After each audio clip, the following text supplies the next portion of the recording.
Yeah. Okay. Yeah.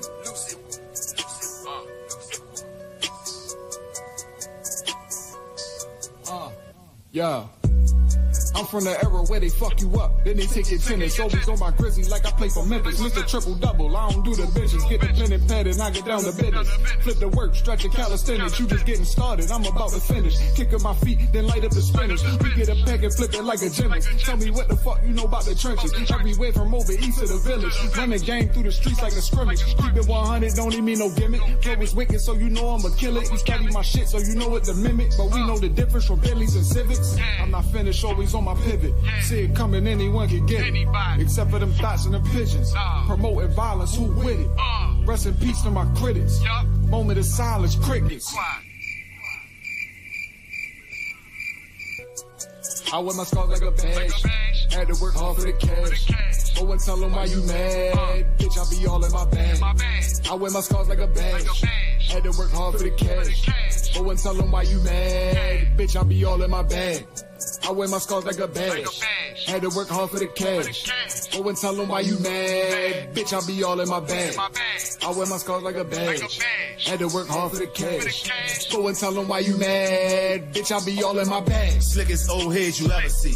I'm connected, you can tether me. Chase it till I'm in that Royce truck with the 7 seats. They say I'm hot, like fucking on leather sheet. I'm 5 alarm blazing, level 3. Had to fight my way out of the devil teeth. Baltimore official, sit me right next to Mellow seat. Fantasize on that lime green Lambo with the yellow seats. Puffing that lime green with the yellow streaks. With a fine piece with the jello cheek. After 2 shots in the lead, I tell her eat. I hit the lights and turn the switch on. I never sleep. You pussies is hella sweet. Give them 1, but I sell them 3. Get them done, watch the rebel eat. Let the bass ride, let the treble speak. I'm on the bass line, you better let them eat. Dude crush and tell them better bag. Foul play, you gon' catch a flag. Drumming the mag, come through with nothing on top of the jag. Bitch, I be all in my bag. Bitch, I be all in my bag.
me see that, let me see that ass.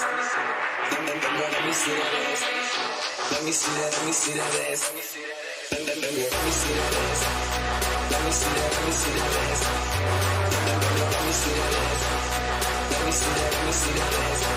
Let me see that, let me see that, let me see that, let me see that, let me see that, let me see that, let me see that, let me see that, let me see that.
If it disagrees with experiment, it's wrong. And that simple statement is the key to science. It doesn't make a difference how beautiful your guess is. It doesn't make a difference how smart you are who made the guess or what his name is. If it disagrees with experiment, it's wrong.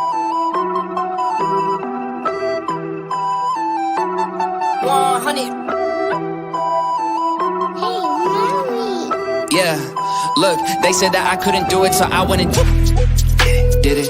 W's only, you know I've been winning. Top of the world, the globe is spinning. If you know, you know, I've been on a mission. mission. Okay, let's get it. Got a little time on my hands like a wristwatch. I don't got time for the brakes and the pit stop. Race through the gridlock, take it like Chris Rock. Right to the chin, still win. Heavy metals like Slipknot. Got the driving, I got tunnel vision. I just hit my stride the way I run the business. I've been making paper like I'm Dunder Mifflin. See the end game, I got one division. Look, I don't ever bother with a critic. Hit him with a chronicle of Riddick. Boom, bottle full of Ritalin. I hit him with a little bit of riddle me this, riddle me that. My bad, fell asleep at the gas. No time to wait though. Elon Musk, I'm trying to bankroll. New Tesla just cause I say so. Electric whip like Ivan Van Gogh. I just did it. W's only, you know I've been winning. Top of the world, the globe is spinning. If you know, I've been on a mission. Okay, let's get it. I've been on a mission like totally spice. I'm betty, she bad, but she totally nice. Nails are blue and her toes feel like white. Det kom pin i med chart, det så for my leg. He knew it for sure, but he left with a why. What is up, party people? All right, I'm not sure if it's my internet. I'm not sure what's going on, but it's acting pretty funny right now and all choppy. Let me know if it is just me on my end or if everyone's seeing this choppiness. Otherwise, I'm going to go ahead and just do that. Maybe it'll make things a little bit easier for things. But other than that, what's up, people? Kind of tired this morning. I didn't wake up very well. So I'm not really sure how long this is going to go. We'll see how the panel idea goes for today. But I do have a treat. I definitely do have a treat to talk about, to show you guys. The last stream, me and Rob were talking about a flat earther named Bro Sanchez. I am very, very open about letting people know how much of a scammer he is on the flat earth side. Everything from how he got his subs to the mischievous things he's done, like porn bombing himself, stuff like that. But we were talking specifically about when I had left flat earth, and a few days later, me going on his panel, which led to me calling out his panel, and I actually got his panel to come to my channel. When they came to my channel, they acted completely different, right? I guess Bro Sanchez got word of something I had said about him and joined the panel. Let me tell you guys what's about to happen. You're about to see a grown man act like a 12-year-old. I thought it was one of my uploads, but I just realized it was me talking about it. But this is the actual footage of it now. Good afternoon or good morning, Mr. Me and Aji. How you doing? Get you this. I know who you are. Yeah, but I'll be play that. Trying to think if there's anything else that I was going to try to bring up. Yeah, last night I was up late debating global warming. The idea. What's up, Sean? How you doing, sir? Having the conversation about the global warming and all that stuff. I am a different breed of this conversation than a lot of people are used to, I guess. Whereas I understand that global warming is a thing. I also understand that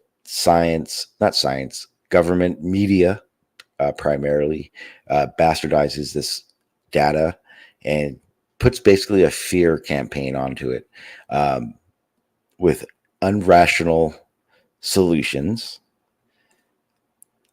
with the underlying purposes of making fucking money. So having a conversation with me about it is different because I will tell you global warming is a thing. But at the same time, I'm also going to have the evidence and the explanation that it is not as big of a thing as stated. But thinking it's not a thing, it's just asinine. I hate when people think like that. Let me think. But it was a good conversation. It was cordial. You could tell there was a lot of brain flexing going on with the other side that I was talking to. More so that and that's okay. So that was something I was actually having this conversation with someone about yesterday. I remember now. It was over at the Globe Gangster server. We were talking about having conversations, and primarily, it specifically was about flat earthers And I just put the link out there if anyone wants to join. Regardless, I'm going to play the Bro Sanchez clip in a minute. When you're having these conversations, and it doesn't need to be with a flat earther, so to speak. This can be a conversation you're having with any kind of conspiracy theorist or anybody on any topic, really. One of the biggest issues that happens here in this arena that we're having this conversation. Let me see. It's my opinion that all climate talk should include the weather. Yeah, absolutely. Weather modification is it's a very big deal. It's actually the topic that got me to understand my opinion on global warming, the methods and solutions that they're promoting, how they put forth these things to us. That was one of the big things. Weather modification is a serious thing. It's a $1 billion industry now. It's not a secret. It's not even a conspiracy theory anymore. Now, what goes along with that? Obviously, you have those people that think they're spraying nanobots. Hang on 1 second. I feel like I'm shooting. Oh, that's much better. They're spraying nanobots, and those are giving you Margellans. All those things are the bullshit that makes, when I do talk about weather modification, chemical spraying,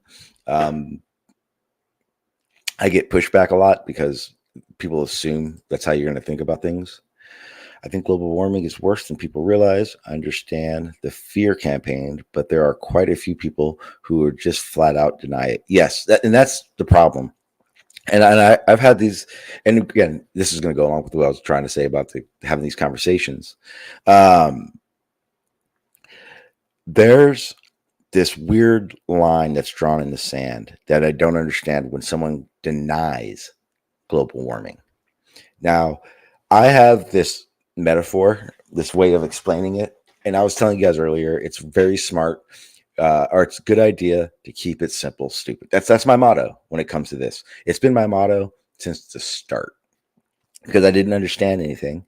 So when someone starts explaining something to me, and if I don't understand you explaining it to me, and that means I need another explanation, it means your method doesn't work. It's not the information that's the problem, it's the delivery. And I can say this because I stand on that side that needed good, clean, keep it simple explanations to understand things. So when it comes to global warming, this is my way of easily explaining how ridiculous denying global warming is. So everyone understands global warming. When we talk about this part, global warming is, when in the context of this, is the stuff we add to it. What are we doing? Okay. Now, if you could, and I feel like I have to state this every time now. Do not do this. This is not a experiment. This is not something to test. This is reality. But I have to say that because there are stupid people. If you got in your fucking car in your garage, you turn the engine on with no windows, closed, it's very bad for you. The exhaust pollutants will kill you. Now, if you think that we aren't adding some minuscule amount to this situation, you have lost your fucking mind. And in just that alone, you cannot deny global warming. Now, you can do, like Sean was saying, which I agree with 100%, Sean. Let me find it again. Like I said, I think global warming is worse than people realize. That is the idea that, we are affecting it also. We are adding to this effect. Because, again, global warming has been happening, and we've had these events and climate changes happening long before before we actually could actually do anything to add to it that of any measurable amount. But the reality of it is that it's being pushed as something we are doing. We're not doing it. Okay. Climate has been changing for millions of years, like I said, long before we got here. So when you may have that understanding and you have that base place to start at when we have the global warming discussion, we can now have that discussion. And I always start with that, because if you don't lay out the lines of, hey, I want you to understand that what you're saying right now is just completely false and doesn't make any sense. And that's just the reality of it. Cockroaches will survive it. That's for sure. Yeah. That's fucking crazy. Those things can last forever and ever and ever. Unless I see them, I'm gonna stomp on one. Kiss someone today. That's a great idea. Yeah, but the conversation is one of those things that I love it. It's one of my favorite conversations to talk about. I haven't really done much, only because it's very difficult, because I know I will go into the rabbit hole in the conversation. I'm already feeling it. I want to do it right now. So if it starts, I don't know how to shut it off. I just keep going on and on and on.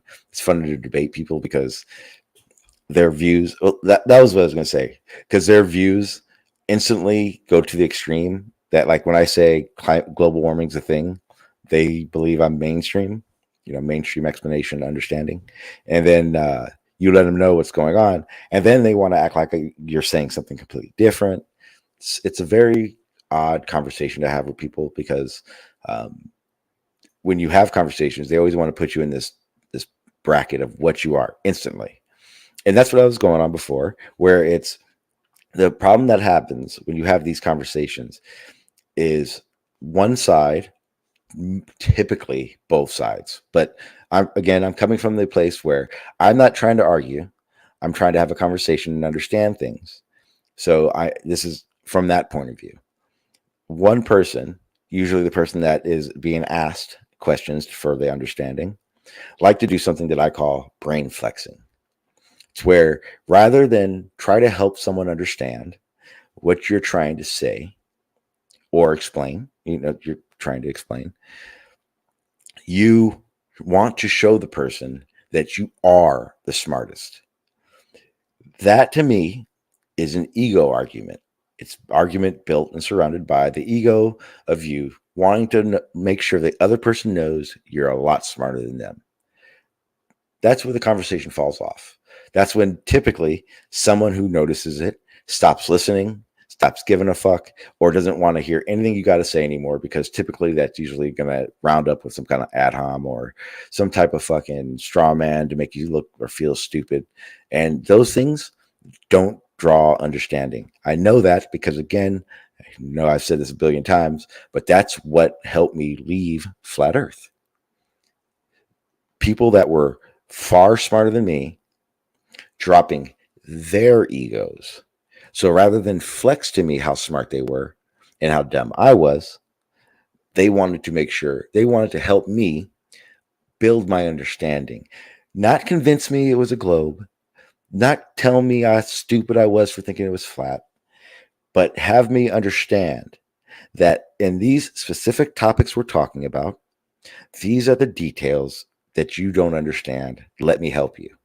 So what ended up happening is even when I have a detailed explanation about something, I would literally be able to at least go back and go, okay, this was the explanation. This is an example. This is the explanation for gravity. Well, now I can go back to my drawing board, understand that these certain aspects of my idea can't work.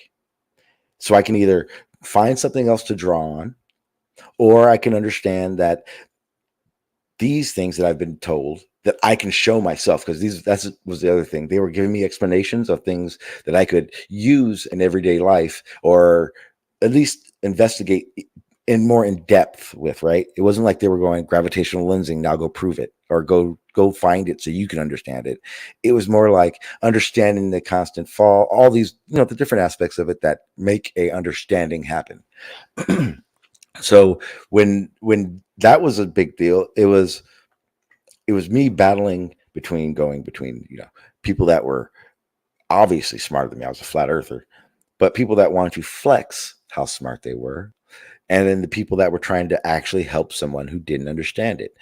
And what it boiled down to is that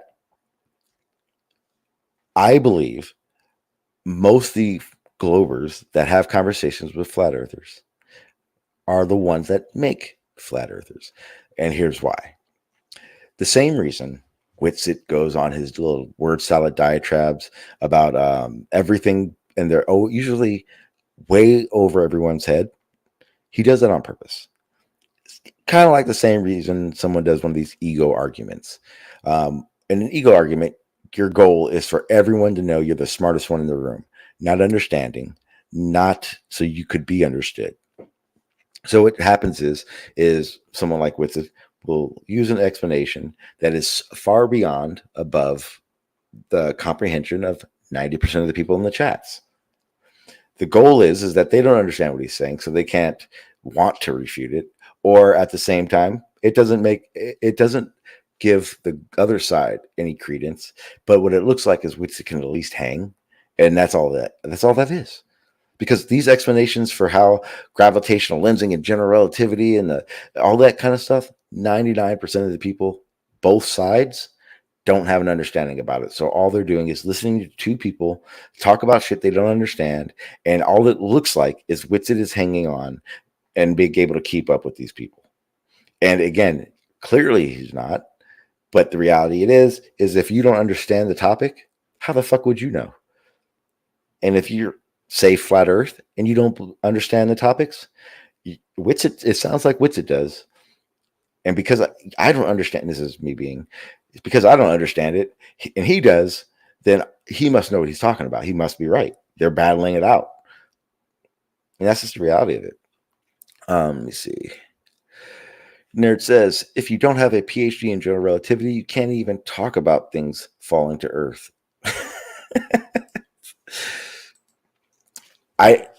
I typically think, like, I understand certain aspects of general relativity, but I don't understand general relativity enough to go and debate somebody about it. But I do about Newton. And that's kind of what I mean. It's like I wouldn't go into it and just play these word salad games to try to make myself sound smarter than everyone else. Because in reality, someone else is smarter and they're nitpicking what you're saying. And that's how I think about my arguments when I have these things. That's how I think about it when I was debating back then. I actually just saw the debate I had with Reg Rhetoric. I think that was a fun one. I don't even think I remember now. I don't even feel like I lost that one. I think it was another situation where they were trying to flex and I wasn't.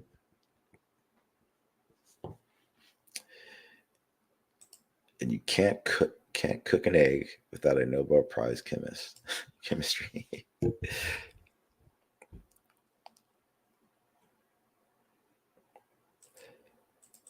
Well, that's that's the other part about it. I do believe that those people that are on the fence with flat Earth, when they hear two people going back and forth about something they don't understand, and one of them's a flat earther, the fence people are going to be leaning towards the people that are trying to promote that they aren't the ones telling the lie. Where the other side's just trying to show how smart they are, which is usually blatantly obvious and no one wants to deal with. So let me go ahead and play this. We'll get this out of the way. This is the Bro Sanchez flip out. I have it kind of before it. So I'll have to get my way up to it, but this won't be a whole thing. It doesn't last long.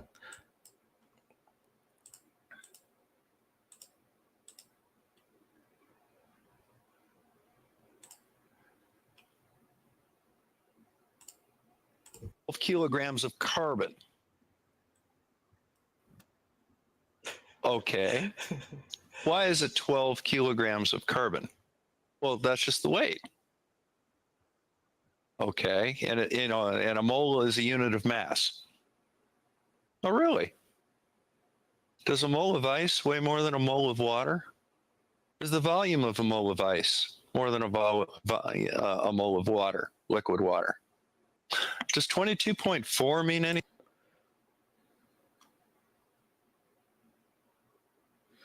Not 100% sure what that was about. I didn't read it before. Or aren't you playing?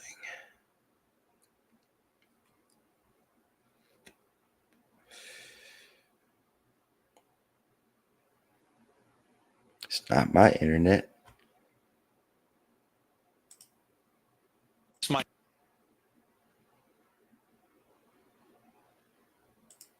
It doesn't make any fucking sense. I have a great internet connection right now.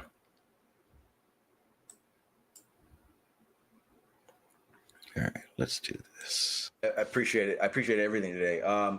You should have time if you got to take off. No worries. But I'm gonna. No, I'm at my office right now. Okay.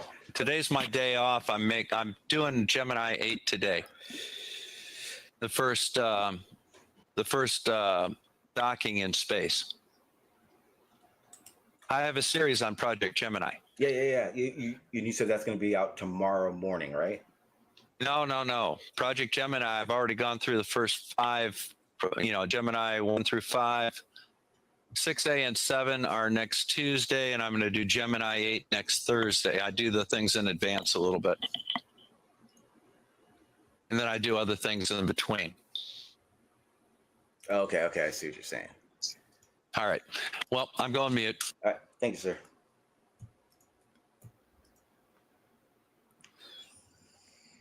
Yeah, bro, Sanchez, you can just hit the link. No worries. And if anyone comes in, I'll mute them. No worries.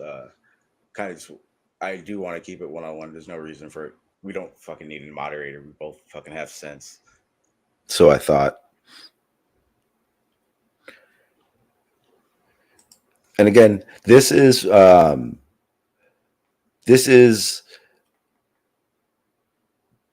day after, or a few days after I left Flat Earth. Went on his panel, got into it with his panel people. They came over to my stream, and then he got wind that I was talking shit. So now Bro Sanchez has shown up now he's at my live stream. It's very important that I said this.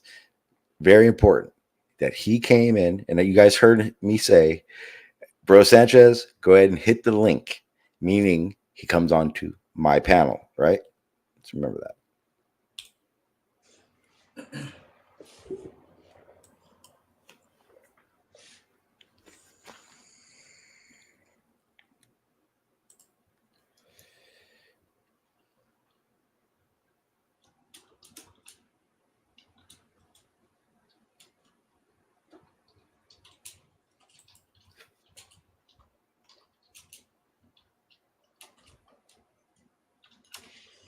All right. Yeah. So the link's out there. Bro Sanchez, no problem jumping. I only have your the Bro Sanchez email, so that's why I put it in the chat, and then go from there. Let me see.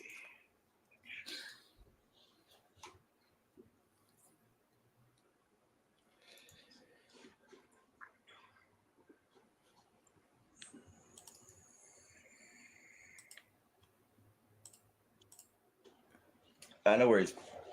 Back on or back now. I don't even know how to pronounce your name. No, he stops by all the time, and I want to have him on so he can help out a little bit again too.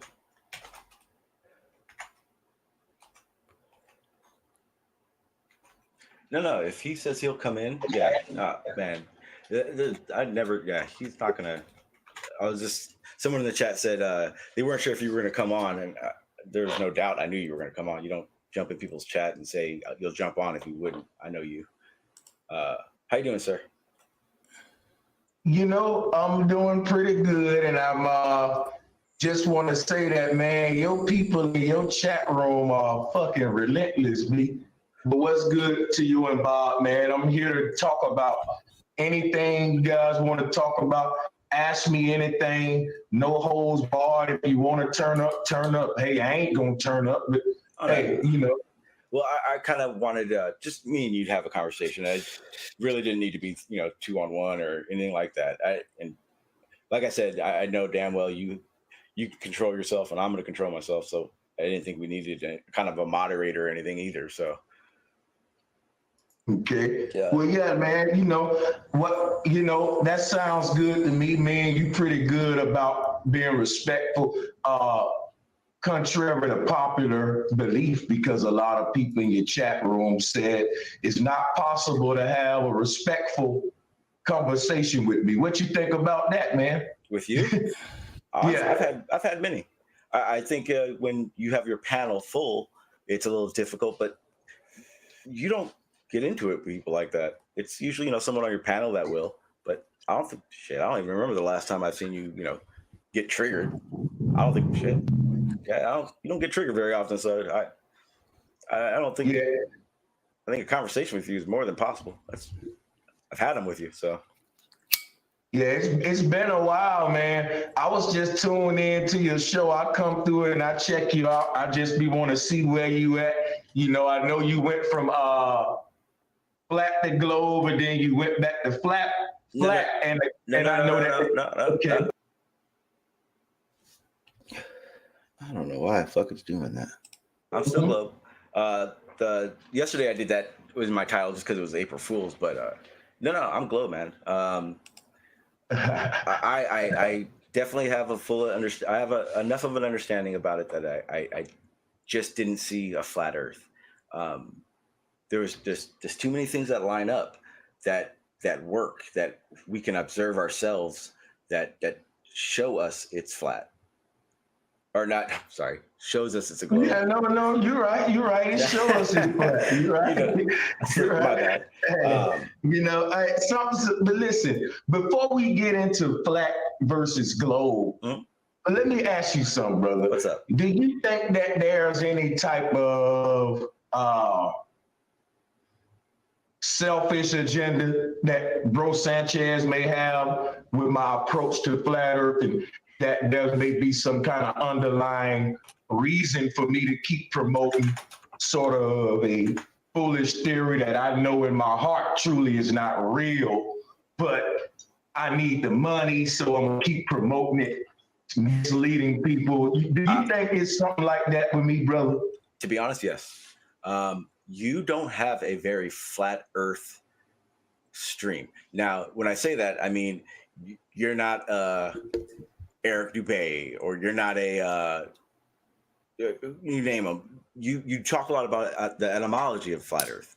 So I don't put you in the same criteria as someone else, a lot of the other flat earthers. But I do feel that you carry a narrative that wouldn't change based on your audience that's there. And what depicts that to me more is your panel. It's because what happens is you'll have them on your panel. They'll start discussing certain topics, and it's exactly what your narrative is. Not saying that's you're making them. I'm just saying that's what they're doing. So from that, you conclude that I'm this charlatan and I'm not really believing what I'm teaching, or I'm just scamming. You conclude based upon my panelists being like-minded. I think that's a fact. I think it's a factor of it. So you don't think that your vibe attract your tribe because most of your panelists like-minded too? Say again. Say it one more time. You don't think that your vibe attracts your tribe because most of your panel are like-minded as well? Well, I don't, because I don't carry myself like that. I definitely don't make anything off of it. It's I don't think like Dr. Bob does. I don't think like anybody on my panel does. I don't think like none of the guys on my panel. We argue all the time. Matter of fact, last couple of hangouts, I've been clashing with a lot of the guys on the panel, and they'll tell you that we clash off. Matter of fact, oh yeah. I apologize if I meant everything they say. There's just certain things that they don't like. For instance, I feel that I was a flat earther because I didn't understand the concept of the globe. I feel that a lot of the people on your panel don't understand either, but because you've said it, they think they know. I say this because when they're on your panel, they sound very sure about how they feel about flat Earth. They have their evidences, their beliefs upon it. And actually, I think probably about 5 of them come over to my stream and come on the panel. Within 5 minutes, they're saying completely different things. And to me, that feels like they're running a narrative on your panel. Now, when I say that for yourself, I honestly believe, and it's with other flat earthers as well. If you were to say, this doesn't work on a flat earth, or that does work for a globe, you would have to worry about your fan base. You would worry about whether it's your full income or not. You would be worried about what that would result in. Now listen, this is what you're missing. I had an income on YouTube before I was a flat earther, Shunji. No, I know, sir. I know. 100% know. I know. See, that's the thing. I'm not saying you're in it for the full scam of it at all. Because again, like I said, when I've been for the past 2.5 years that I've listened to you, you haven't been a flat earth proof. You do have your different uploads and stuff, but you're an etymology guy. Let me ask you something. Let me finish. Okay, go ahead. And to me, I depicted you. I see you as the etymology guy. You want to talk about the past, and I have no clue about it, so I'm not trying to debunk any of that because I have no clue where to even start. But at the same time, the flat Earth kind of fits its way into what you're actually explaining to people, and it's to me doesn't seem like you're not putting out flat Earth proofs or evidence. It's just narratives, whether it be something you saw or heard or a video you saw, but it's not a flat Earth evidence. It hasn't been shown by a flat Earth. Okay. Now I'm gonna go ahead and respond to that and give a shout out to Turk Life. And let me show you why I don't think you're really excuse me. I don't think you're really in a position to say what you're saying. I don't think you've been around a community long enough to know who the hell I am, Sean. And I say that because of the foolishness that just came out of your mouth. And I'm gonna show you what I mean by that. Now, I'm gonna take you on a tour on who I am, so that you don't make the mistake of saying stuff like what you said. A lot of people don't really know what I do, especially if you're a YouTuber, but all fault you, you just started following me for real. You know what I mean? So let me just show you a little something. And what I would do is screen share what you hear. Let's do this. We'll share that. Can you see the screen? Yes, sir. And let me take you on a little tour. And hold on, I got a lot of traffic going on. Hold on a second. Yeah, Give me 1 minute. Yeah, no worries, no worries.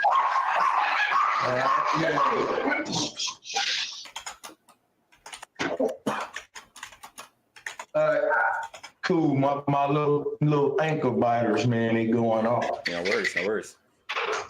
All right, back to what I was saying though. You said I just do syncretism, basically etymology, and I don't really do the whole mechanical side of flat Earth and just I know what you mean. You say I don't do the Jeranism thing. Yeah, exactly. I'm gonna just show you that that's real foolish to say. And I mean, if you follow my stuff, you will see that it is foolish to say. And I'm gonna show you that right now. I'm pulling a whole bunch of videos right now that show that what you just said is not true, my brother. That's all I'm doing. I ain't gonna argue with you. I'm just gonna show and prove. All right. Hold on a second, because I got a lot of videos. I'm just gonna go through it a little. I ain't gonna even get them all, just a few, because I've been on here for a while. Oh, I know you have. I didn't mean you're new. I know. Yeah, so I'm just showing you. Did you watch the debate between me and Young Pharaoh, by the way? I don't know if you followed it. I did. And that's and that's kind of part of why I feel the way I do. I feel so what happened, I I know I don't. You may not know, but I mean, I've been in the back chats. I've been around. I know what's going on. So I mean, I'm not so naive to it as you believe I am. But Just ask the question. What ended up happening was, out of nowhere. No, I wouldn't even say out of nowhere, but very quickly out of nowhere, in my opinion, you and I think a few others started debating against the conscious community. I'm sorry. If you were going to be debating anybody for, it's flat, I would think you would go against the hundreds we have in this community that beg for debates on a regular basis. I don't understand what you just said. I just feel like basically you went over and started debating with the conscious community for a reason. I don't think it was to prove flat or globe. Really? I honestly believe it was to bring the conscious community into the flat earth. Oh, would that be a good thing or bad thing? It's bad. It's not flat. Oh, okay. Okay. But it would have been a good thing when you was a flat earther though, right? No, it wouldn't, because I can go to my page right now and show you pretty much exactly when it happened and how I felt about it. Because listen to me, brother. Let me just go ahead and say what I got to say and make a long story short. Regardless of what you think, I'm giving you an opportunity to give the people some solid stances for what you think, and I'm gonna let you know right now, you ain't really doing a good job. You said that I don't make content that's centered around the science of flat earth. Do you see all these tabs? Do you see all these videos? Here's one right here. Goes right into the science and let me mute this.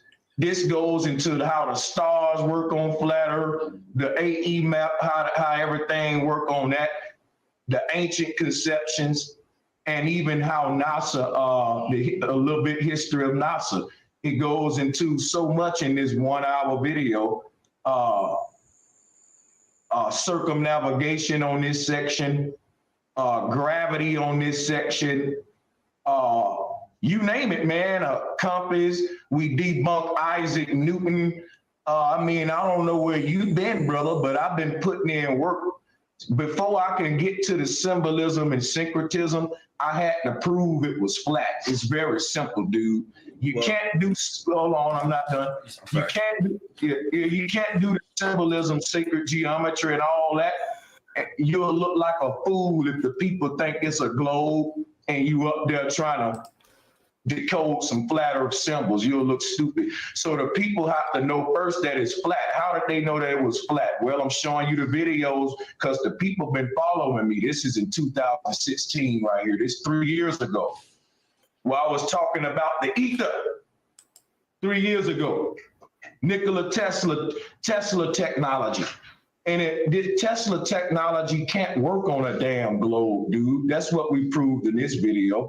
Over 1,500 people know what I was telling them in this video with no bullshit. Some of them got degrees. So we talking about science here, not symbolism. GPS, satellites, Lauren explained, science. We get into radio technology, all of that. We compare sacred geometry. This is mathematics we using here, comparing the flat Milky Way to the flat Earth. Why the hell is the Milky Way flat? We talk, that's called critical thinking. In this one, we doing comparison where we go around the web and we go to about 10 different NASA live streams that's playing at the same day. And they all got different pictures of Earth, different size, curvature, and all that. So, talking about observations, science that people can do by themselves. And this is a 40-minute video just about the sun, debunking the globe with the sun. In this one, we explain gravity for a whole hour using the gravitron.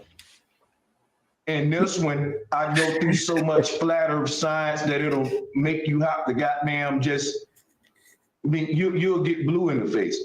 when I gave Sadie that work. I don't know if you saw that one, but this is just a few, man. This was me with Lord Jamar, Rod Digger. They don't really deal with symbolism and sacred geometry. They wanted to know about the science. So I had to come with it on that one, you know.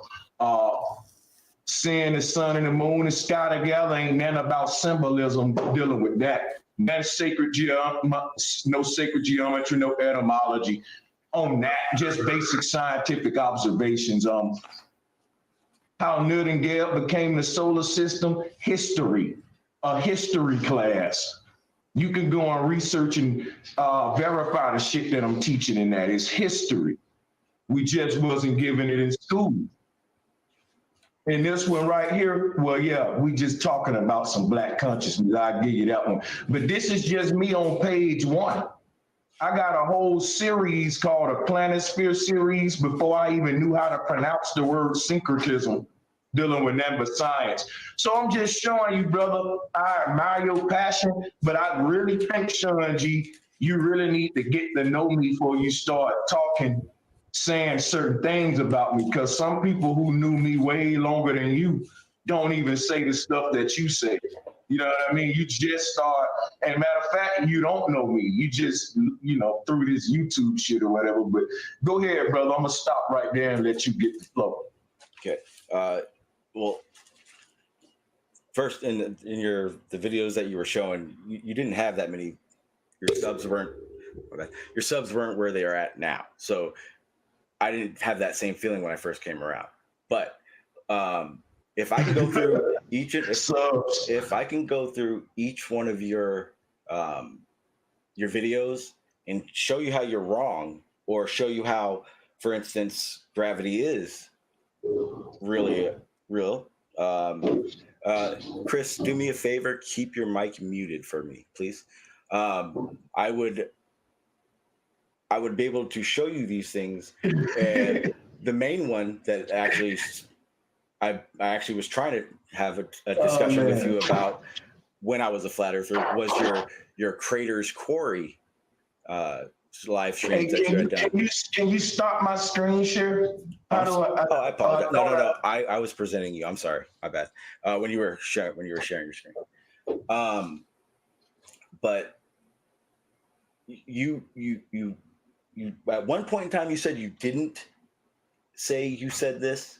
You said you thought maybe, but I mean, there's been probably about 3 or 4 times where you made the claim that craters from meteorites were actually ancient quarries. And I actually work in the construction. I worked in mining, in the mining industry. And I can tell you right off the bat, they're 2 different things, and you're completely wrong. Now, when that happens, and you're not even willing to budge on the fact that you are wrong, I can absolutely prove it. I mean, I have a whole file that I've been trying to talk to you about for about 1.5 years now.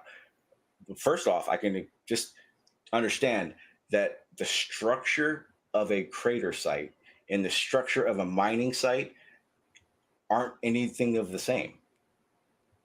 That's just right off the bat. Prove it. I'm pulling them up right now. I'm going to show you right now exactly how I know. So you said a mining site, right? Yep. Okay, I didn't say that craters were old mining sites, by the way. I said that they could be old ancient rock quarries. A quarry and a mine, same thing. Same structure, same way. They do it the same way.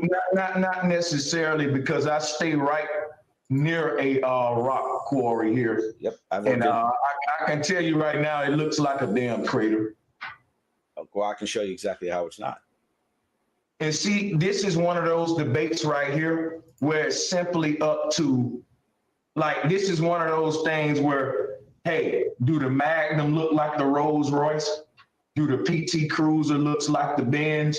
Like, yeah, it totally does. Nah, man, the Impala surely doesn't look like the doggone Caprice. You could do that for days, but you can't tell me what some look like to me. And people will get up there and be arguing perspective, but I'm not a fool, so I'm not going to do that with you. I made a video basically the foundation of the video is a rock quarry. The foundation isn't not necessarily is the rock quarry. Is it a meteor site versus an ancient rock quarry? You know, the shape of it isn't what I was really driving in. The shape of it being a perfect dome, a perfect sphere, this perfect little,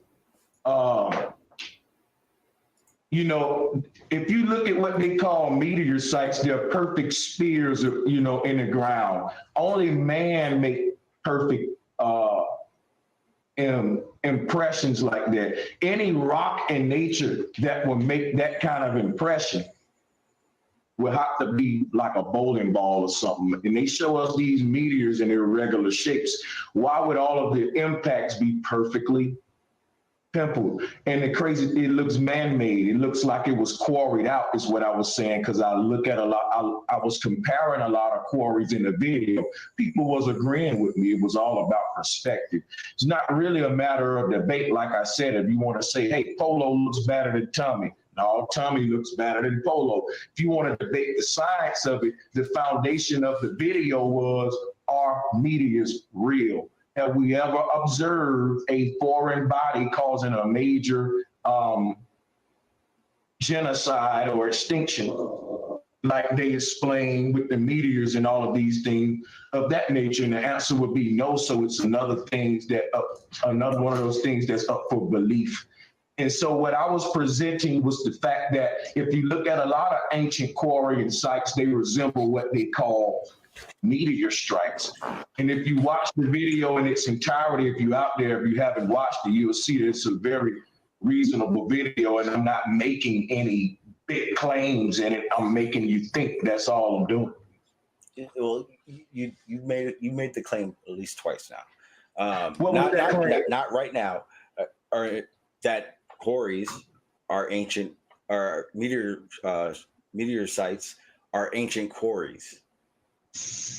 The thing that I need you to do for me is keep in mind that in the video it said I also kept the door open. One thing about me, I like to say things like could be. No. I like to leave it up. I like to say, so in a lot of my streams, people did ask me about that. Jabari asked me about that. He said, hey, you think that meters? I said, hey man, I just raised the idea. In that video, I said, hey, they could be, you know, rock cores or whatever. So if you don't know, now you know right now, because I'm telling you now, you ain't got to deal with the past because I'm here right now. Okay, I'm not sure. Hold on, let me say this. You can get to my. I'm not sure if what they're calling meteor impacts are ancient rock quarries, or they can be something else. I proposed the initial idea of rock quarries, but I know they ain't from what the scientists say. But it can be something else. It can be a number of things. I'm not always right, bro, and I'm cool with saying that. So that was one of my beliefs. I do believe they could be ancient rock quarries, but it's not one of my facts, though. Okay. If you want to debate my beliefs, we can do that. No. Okay. Well, since you've clarified it, then maybe I can show you exactly where you're wrong in your beliefs. Cool. Okay. I'm down to do that. Okay. So this is a meteor strike or meteor site. Obviously, you can see the edges of it all go to a point. I know you got a problem with the impact of it, but there are different impacts. I mean, they don't always hit at straight down. You know, they do skid across. We'll go to the next one.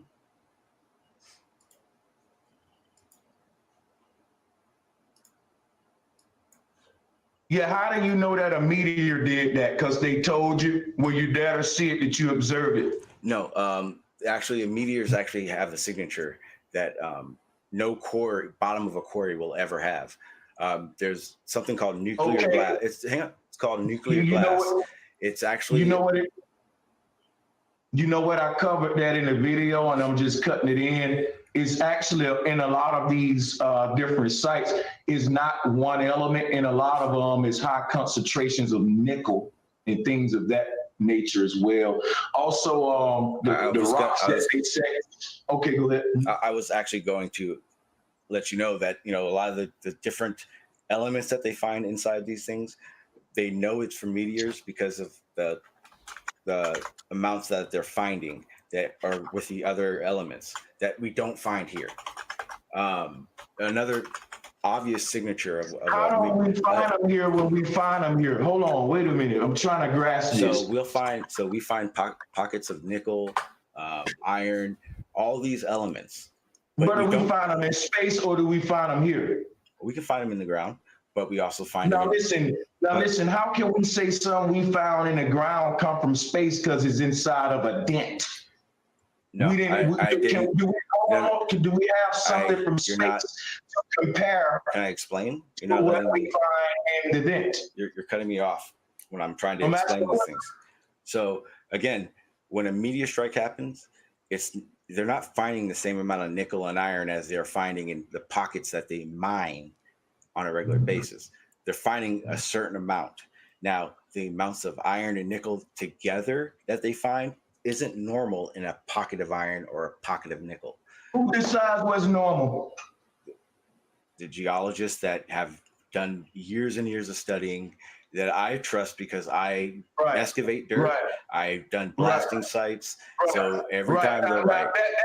That's why I don't like to argue beliefs, because it's not about a belief. This is my profession. I actually do these things for a living. I'm not talking about you. I'm talking about me. Okay. Screw your profession is my belief, and you said that with me. You agreed. I said, if you want to argue with me, my beliefs, then fine. If you don't want to argue my facts, and you agreed to continue an argument about my beliefs. And the reason I can argue, hold on. I can actually give you the facts about your beliefs. I know that, but I'm telling you why right now that it still won't change my beliefs, because here's what's the problem. Hold on, brother. What you call facts is what my grandma called facts. When she found money, she would say, old lady found money, they would say, Jesus blessed them. That's a fact. Something bad happened, the devil did it. That's a fact.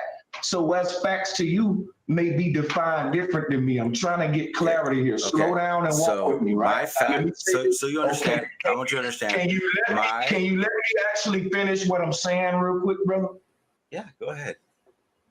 All right, here's why I don't like to debate my beliefs. You just said one word that ended the whole discussion. You trust somebody that I don't trust. You actually now you're gonna let me get because I'm not gonna do this for you if I can't. Explaining that to you, and you cut me off. I can just motherfucking end it. You cut me off when I was explaining that. Bro, I'm trying to motherfucking ask you something.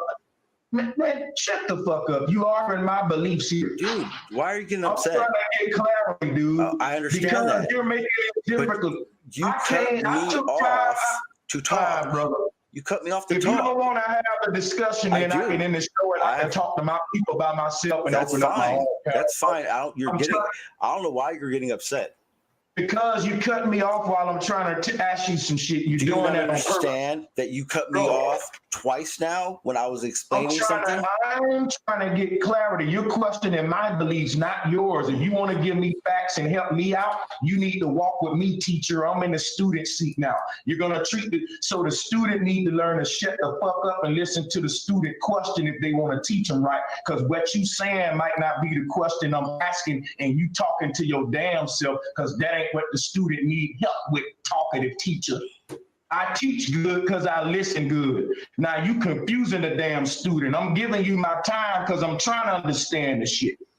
I admitted to having the beliefs. If you got the motherfucking facts, at least understand my beliefs before you come with your diagnosis, because a doctor can't cure the motherfucking patient if he don't listen.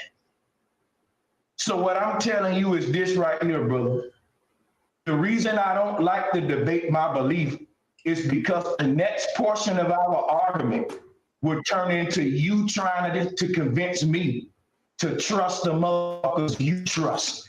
And guess what, Sean? That's not how it works. That's not how it works. Go ahead. Just take the flow, bro. Just go ahead. Thank you. Thank you. I was trying to explain to you that not only do I trust them because of my profession where I use them myself. So if I don't trust them to do their jobs, I lose a lot of money, and people probably would die. So yes, I do trust those guys. I myself have 25 years experience excavating and mining and importing. And what was the name of the company? What was the name of the company you work for? Earth Bank Inc. You may want to check Camp Pendleton's records. We had the longest contract, civilian contract on there. I am qualified. Keep going. Now, can I get back to what I was obviously explaining to you? Now, I luckily I wrote down where I left off before. Anyway, in the bottom of a meteor site, the elements found in the quantity they're found together is the reason we know for sure that these older sites were meteor strikes. That's one way. Not all meteors are that size. So when you said earlier, has anyone ever seen a meteor that took everyone out? Probably not. But yeah, a lot of meteors have been spotted, videoed, but you'll say they're fake, but they're not, because multiple people that had no idea that the other people existed have the same videos. Now, I'll continue on. Now, this is just one exhibit of an example of a rock quarry. Again, this is nothing like a meteor. Now, I heard a lot of people, not just yourself, but a lot of other people talking about these machines and all this technology fucking 1,000 years ago. No. Okay. First of all, none of the meteor sites have a dig pattern. Now, they may not look all like that one, but there is a dig pattern to every quarry. Even the ancient people understood that, and that's why their quarries are the way we do ours now. Okay, now it's my turn, right? Okay. Cool. Now it's my turn. Cool. Let me show you something real quick that's gonna blow all that crap out the water, boy. You forgot who you was showing up dealing with. Let me show you something.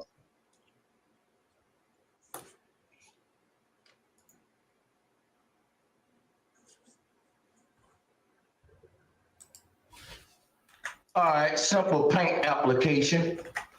Let's just say, all right, let's do it this way.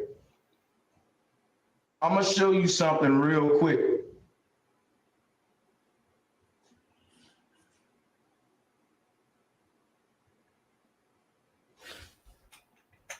Since I have no other way of demonstrating this to you, let's do it this way. Now, here's the horizon line. We on the ground. Now, all of the meteors that you're talking about are nothing but luminaries in the sky. They never impact Earth. They travel in this direction. They streaking across the sky in these directions. You know what we never see, Sean? We never see meteors coming up from the horizon this way if we're on the ball, shooting up. Most likely those from the horizon. We do. I'm not done. See, I can't finish now. See, I can't finish now, can I? Like I said, I know this. Go ahead. Since you can't help yourself, go ahead. I know this part of the argument. I've done it 1,000 times. You don't need to do it. I was just stating the fact that you probably do, and it's called shooting stars. We never see it, so you can chill with your probably, and we would have captured it on camera right now. Everybody got a fucking iPhone. You've never seen a shooting star? Everything. I see them all the time, but I never see them come up from the horizon. Did you just see me do the example, man? Wait, you wouldn't see it come up over the horizon. Why wouldn't I see that? That is stupid. If I live on a globe, something called parallax, you would see shooting stars coming. They wouldn't be limited by direction. Well, for one, you live in a valley, so you wouldn't see. And you're no. I never saw them when I lived. No. I didn't always live in the valley. Okay, well, can you show me an observation of never seeing something? Can you show me video footage of shooting stars coming up from the horizon right now? It'll be on YouTube, I'm sure. You Yeah, you said you could show footage of shoots. Random. Hold on, wait a minute. You said you can show me footage of meteors right now. Can you show me footage of any of them coming up from the horizon? Like I said, hell no. Because I said, hold on, I'm fucking talking. Hell no, you can't be. I thought this was a discussion. Damn, I can never finish a complete sentence, bro, when I let you finish. If you continue to cut me off, man, I don't know if I continue this because all you're doing is acting like an agent right now. It is making my platform look very unprofessional. Well, make sure your listeners look back on this and they listen to how quiet I was while you talked for a very long time. Okay. You cut me the hell off because you couldn't help yourself, and now I just can't complete a damn sentence. So go ahead again, Sean. Just go talk, man. Talk. Go ahead. Go. I like to talk about the facts, not this in-between stuff you're doing. That's what I'm talking about. And I give this brother the flow, and he filibuster. Okay, you want me to, okay, you're going to give me the floor? We're going to vote in a minute. I'm going to ask the people, do they want me to boot your ass and have a bill with them, or do they want you to stay? Bro, Sanchez, I just want to talk about facts. If you want to play this games, that's fine. But you can, if you want to leave, that's fine. What I was saying? Can I finish saying what I'm saying? Because my people don't like pussyfoot arguments, man. Can I get back on track here? I haven't had an argument because you cut me off when I'm talking. I get back on track here. I'm sorry, then. God damn it. Can I just get back to the show, topic? Shit, this shit is getting a headache now. Now check this out, bro. Oh my God. I said go ahead. What do you, really? Like, you're bigger than this, man. You don't need to act like that. Like, seriously, I'm not acting disrespectful to you. You're literally cutting me off when I was talking earlier, and you're long-winded. I'm sorry, man.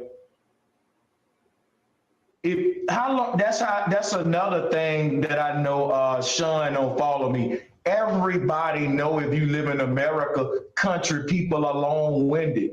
Duh. Yeah, but why the fuck does he come on an Alabamian show saying it take you long to talk? Because I still can't talk. Why are you cutting me off in between? You know, you can go back. You can go back in my my stream. When is it ever going to be my turn to finish? When can I ever go again, Sean? My bad. Go ahead. Your turn. Go.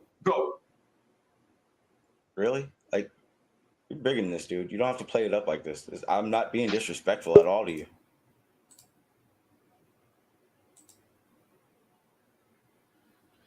I mean, we can talk facts if you like. You asked for the mic to not say nothing. Then as soon as I start talking, he gonna cut me off, y'all. Are you through? Can I go now, Sean? Yep. I'm long-winded, brother. I'm long-winded as fuck. So guess what? So listen, don't come and talk to Brother Sanchez and say, you know, you're long-winded. Everybody know that. People who don't like long-winded motherfuckers, they don't even come to my show because they know I'm country as hell and I talk slow. So you cutting me off because of that ain't fair, bro. That's not why. I don't. You're. It's not even right what you're saying. Because what I'm trying to tell you is that I'm long-winded as well, and you cut me off in the very beginning of all this and have continued to while I was constantly trying to explain it. I'm sorry. Now, can we get back on track, man? I wish we would. Thank you. All right, cool. So let's talk about these quarries, brother.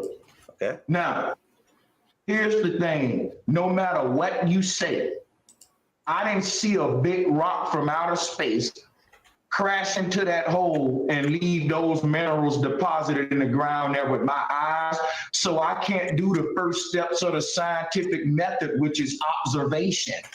At that point, it's up to what you said, trust, belief, that they know what the fuck they talk about with all their research, which is, you see what I'm saying? Like, no matter, I'm not done, though. I swear I'm not long-winded yet either. I just started talking. All right, so just to finish what I'm saying is that no matter what you say, you already said the key words. Your evidence is based upon trust, not facts, and that is a fact of the matter, brother. No, it's not. I can't finish. But like I was saying, I'm gonna go and say this and wrap it up because I'm gonna just let this brother get the mic. The reason it's not based upon facts because we can't prove beyond a reasonable doubt that a big ass rock from space caused that hole in the ground just because a nigga went down there in the ground and said, nickel is in here. This element is there because guess what? Humans dig in the ground all the time and they leave crater-sized holes that shape just like craters. And we find nickel and everything in them because man have been quarrying the ground for so long. Isn't it ironic that the places where we find these meteor impacts, what I show in my video, if you was paying attention, that these are places that have always had high nickel concentrations. So man had devices to detect the ground and quarry the dirt. That can be a theory. I presented my video as a theory because guess what? It does make a lot of sense. Since we can't observe the rock falling into earth, it makes more sense that we was just quarrying those minerals out of the ground and put the dent in the ground. We can see that with our eyes every day. I can observe man doing this, putting craters in the ground because he's getting elements from the earth. I never saw it happen by a big rock crashing. So I just brought that up, that mine has observation and yours requires trust.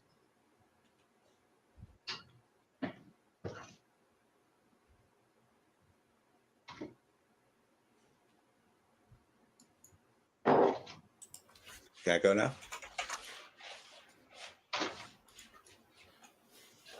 Yeah. Okay. Oh, I was finished yesterday, my nigga. Oh, yeah. Okay. Well, again, I'll go ahead and present my screen now. So,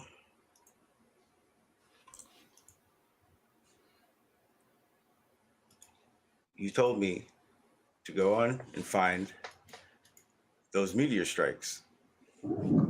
Each one of these does not look like a shooting star. There are numerous videos of this. You say they go in an upward direction. So are you telling me you've seen a meteorite do that?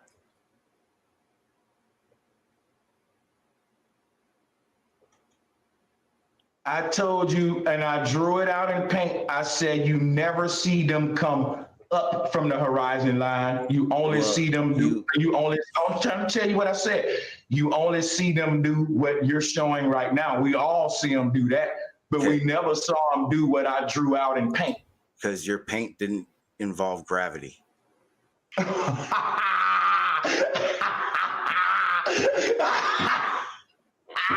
No, you didn't go gravity. Yo, hold on. Yo. He just went gravity from meteors not coming up from the horizon. Nigga, I'm done. I heard it all. That's it. You can't use gravity for everything, my nigga. God damn. Sean, explain why gravity. Oh my God. Explain why gravity would be a factor and us not seeing the meteors come up. Oh, this is fucking crazy. He said gravity, y'all, for this shit. Yo, y'all really use that shit for everything. Damn. My bad for acting like that, bro, but you just shocked the fuck out of me with gravity. I sure wasn't expecting gravity for why I can't see the fucking meteors, you know. You done? I love you, man. I fucking feel sorry for y'all, dude. Yeah, I'm done, man. You know what, bro? Take over and talk as long as you want. Okay, thank you. Yeah, because gravity pulls them into our atmosphere. I'm not sure if you realize it, but why would it come up over the horizon if it's going to be pulled in? If you are able to see them in your area, it wouldn't happen that way. Second, everything you're saying about how that around these meteor sites, all those elements are found, they're not. And I don't know that on trust, because to know the geologist does a good job, I have to know what he's doing. I don't know it because geologists and I trust them, because my facts aren't based in belief like yourself.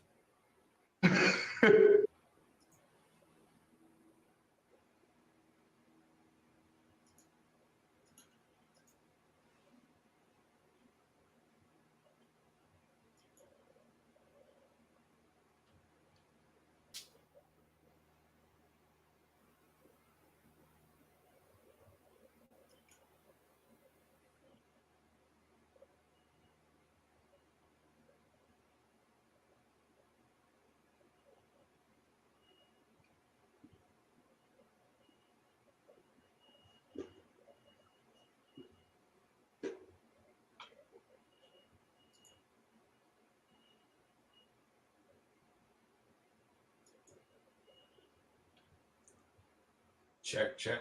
Am I back?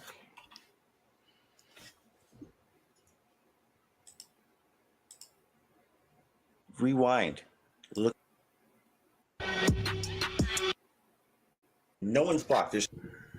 All right. So I think that was pretty much all of it. Yeah, that was one of two different encounters I had with them since after I left Flat Earth.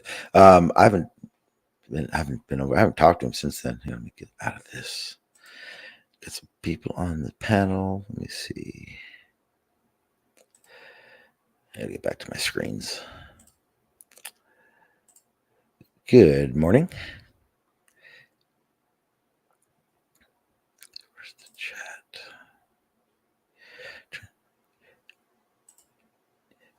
Yespin, I put you on the panel. I'm not sure if you still wanted to be on the panel and talk.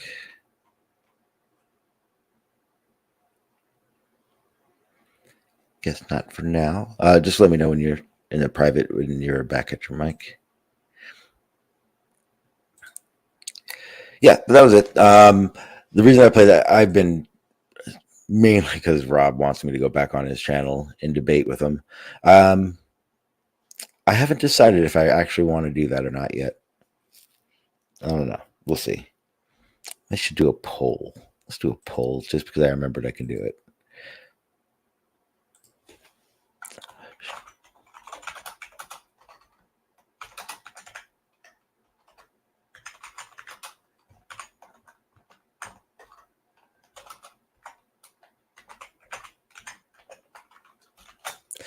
Yeah, let's look at it. Should I debate Bro Sanchez? But yeah, that was it. I wanted to play it. Wanted to make sure I did. What up, Rob? What's up, Sean? How you guys doing? What up, guy? What up, man? That was the greatest show. That was awesome. You have to go back on a show, dude. and that was great.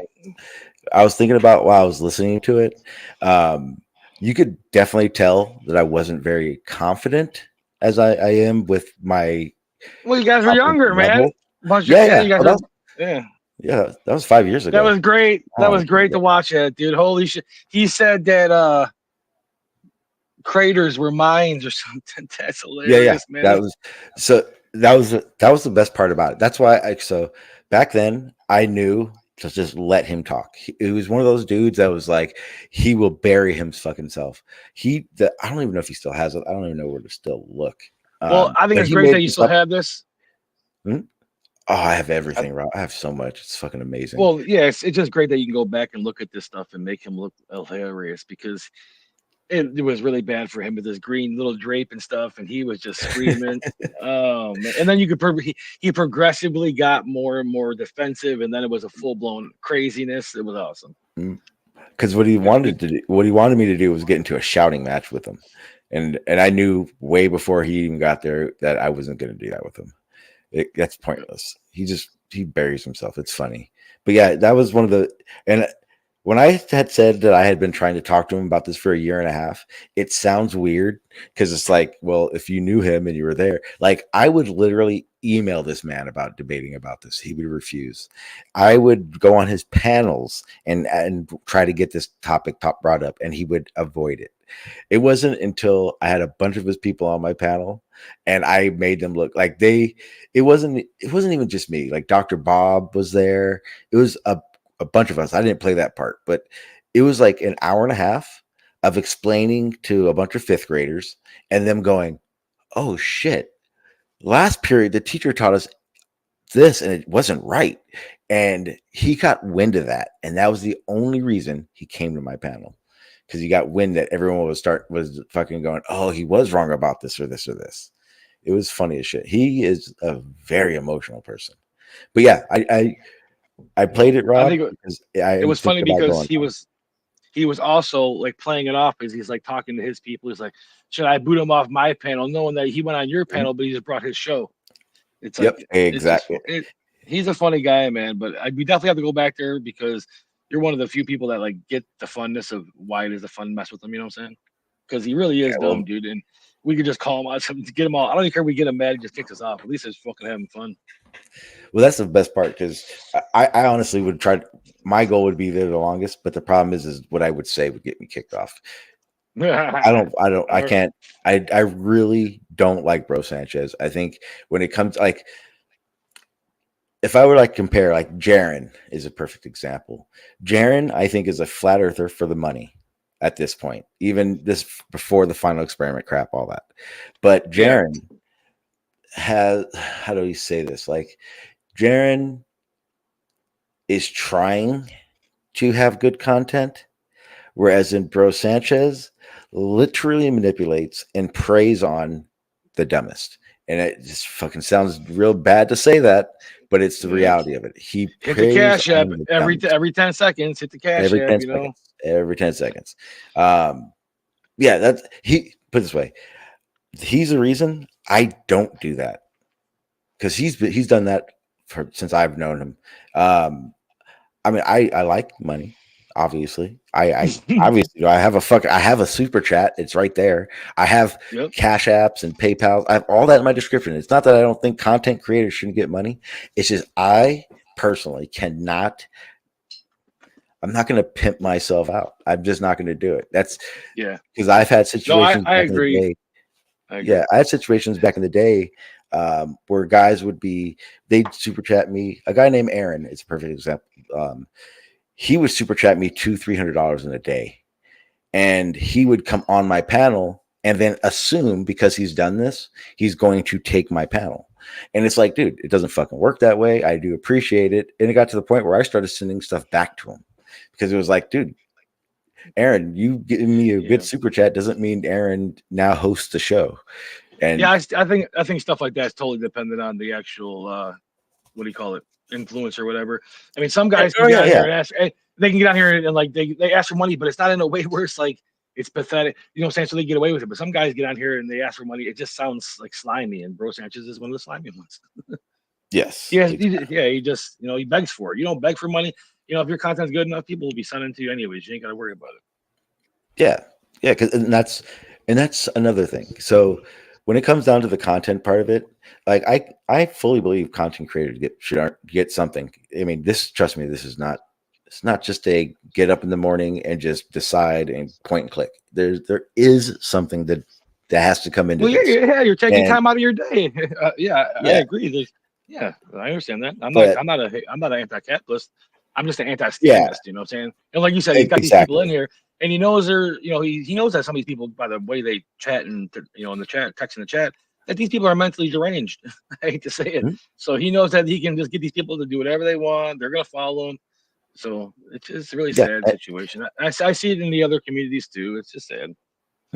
Yeah, because if you look at his content, and this is what he was really upset about when I was saying he didn't have any like scientific shit like Jaren and all them. The reason I said that was the best, dude. That was the best. Because if you go to any of his pages and you go and find anything scientific, it is literally like a second grader explaining something, and it's wrong. It's fucking Sean G's like, you're smart, bro, Sanchez, but you're not like Jared smart. Yeah. That was a bad dude. You can see he's like, motherfucker, what this mother? He got so pissed because that's his whole thing. He just wants to be thought of so bad. It's like being smarter than all these guys. Like what that was probably the worst insult you could ever do to him. Like, oh, that was perfect. I was being for real. I was at that point. I had known him for probably about 3 or 4 years, and like there used to be like a thing where like flat earthers would just kind of jump from panel to panel when people go live, and I would go to everyone's, right? I was involved in everyone's, but when he go live, I'd get offline because it was like I don't care about that etymology fucking 3 like that bullshit. Yeah, esoteric, all that shit. Yeah. So to me, when I looked at all the flat earthers that I was following as a flat earther to get information, because I was trying to figure it out, when I come across him, it was like, I'm not going to get anything from him. It's all old shit that makes no sense or difference. So yeah, that I had that opinion of him the whole fucking time, and he didn't like it. That's why I wasn't like a big part of his stream, like on the panels. But yeah, that's the funny part when he acts like he didn't know who I was. Yeah, I mean, I could try to find emails, but there are so many emails between me and him. And he's a slick one, dude. Yeah, what tipped me off was a conversation we were having, and he was like, "I don't give a fuck about none of y'all. I don't give a fuck about the people in my chat. It's about me getting money." I've heard him say that before too. I have heard him say that myself. Do not, yeah. And it's crazy that they don't listen to him. Like they hear him. Yeah, they hear him, but they don't listen to him, man. None of that shit. It's like, okay, how can a guy tell you that, and then you're gonna be like, "Oh, here's some money, dude." That's crazy. Oh, this is great. So because of you, fucker, thank you, asshole. I started kind of listening to him again. Like I'll pop in. I can't listen for very long. It gives me a headache. But I'll pop in. And the other day, he was saying the stupidest shit I've ever heard in my life. And there were people in his chat that actually were disagreeing, but too many that were. This was it. That's what he said. And I swear to God, this was his argument. Respect is received through fear. And this motherfucker was arguing that he wants people to fear him than fear him, or just respect him in general. I was like, are you like you're telling people, like, what the fuck are you saying right now? And so I'm like, he was talking about how his, like, you know, how parents beat their kids and then their kids respect them and shit. It was like, are you fucking kidding me right now? Yeah. It was bad. Like, I personally think he's gone off the rails since this whole like flat Earth thing kind of got with the final experiment kind of got put off the rails here, because he has not been talking about flat Earth as much as he used to, and he tries to avoid it. All his shows are just off the rails, like random shit, and he gets like 400 people watching. So he knows he's not making no money off this shit no more. He's got to go back to flat Earth eventually and answer questions. I did notice that I'm subbed, so I do see when he is live, and I see like watching, his numbers are way fucking down. Yeah, no one wants to hear this guy talk about that stupid shit anymore. And like, listen, that shit's cool for like, you know, a stretch. You know what I'm saying? Like all that pseudo-science, you know, like that esoteric and etymology shit. That's cool for a second. There's only so far you can go with it. But flat Earth is a continuing argument that is still a very, I think, very much alive on the internet, you know, on YouTube and shit, live streams. Well, again, he doesn't have flat Earth content though. No, he just uses everybody else's and shit and all the memes and all that. Yeah, what he has is his bullshit in a flat Earth sandwich that he found somewhere. So it looks like flat Earth, and it may taste like flat Earth on the first bite, but you taste shit once you get into it. Seriously. Well, speaking of sandwiches, man, I gotta go eat some lunch, but it was good to see that show. A great show, man. I liked the show. I liked it and stuff. So I'll share it on my social medias. All right. You know, I think that. You like this guy in here? Oh yeah. What's up, Rob? How you doing? Man? Doing all right. You know, I think he would have done well if he had just stuck with the esoteric stuff. I think he would have had better content. You know, if he had actually done some research on it. But you know, the guy kind of just like makes shit up. So you know, it's not really a good amount of information. Well, I'll say this: when Later, it guys. comes to ancient, have a good one, Rob. When it comes to ancient cosmology and that way back ancient time bullshit, he's got a niche for it. I'm not gonna lie about that. The problem is that remember this was my flat Earth journey thing when all this happened. Um, that to me didn't help or hinder flat Earth. It was its own thing that didn't help me at all. But at the same time, he would keep saying this is flat Earth proof. So to me, it was like a contradiction in itself, and it irritated me. And one of the big things for me when I was flat Earth is I did not like bullshit. Regardless, I didn't give a fuck what side you were from. I called out everyone the same way I go at Globers when they say stupid shit or try to do their little ego arguments. I used to do that to flat Earth too, and they hated me for it. That's why they call me 50-50 because of it. Oh yeah, well, I mean, just one person that I can think of would be Travis. When he came on your show, and like you weren't trying to be mean to him or anything, and then all of a sudden, it turned into a spat because he just didn't want to accept the information you were giving him. And that was one thing that I do know it's a detriment to what I want to be doing, but at the same time, I unfortunately, people, this is me on and offline, so I'm not going to change, especially for anybody. I did it. I know you remember this. Dealing with people like Dan the Waterman, Travis, I am Capricorn, Ether Boy, whatever the fuck you want to call him these days. I had a very planned out way of talking to flat earthers after I left flat Earth because I know the drill, I know the spiel. So I would go weeks. I would do a week, 2 weeks on their content, just nitpicking. Little here, little there, just enough so that I'm watching it. I'm actually watching it and I'm doing something. And then I would have a stream where it was like, okay, well, I've seen enough. This is why your shit's crap. And that's when they would have this flip out fest. And because of that, I know a lot of people don't like having these conversations with me because I do listen. I listen. I actually listen too fucking much, and I will nitpick. Well, I think I think you had a plan when it came to Travis, and Travis came on the panel. That everything was going smooth, and then Bearded Devil came in and just like threw He a fucked it up. freaking monkey wrench into the entire thing. And But here's the Travis ultimately came out and just freaking lost his shit. Unfucking glued.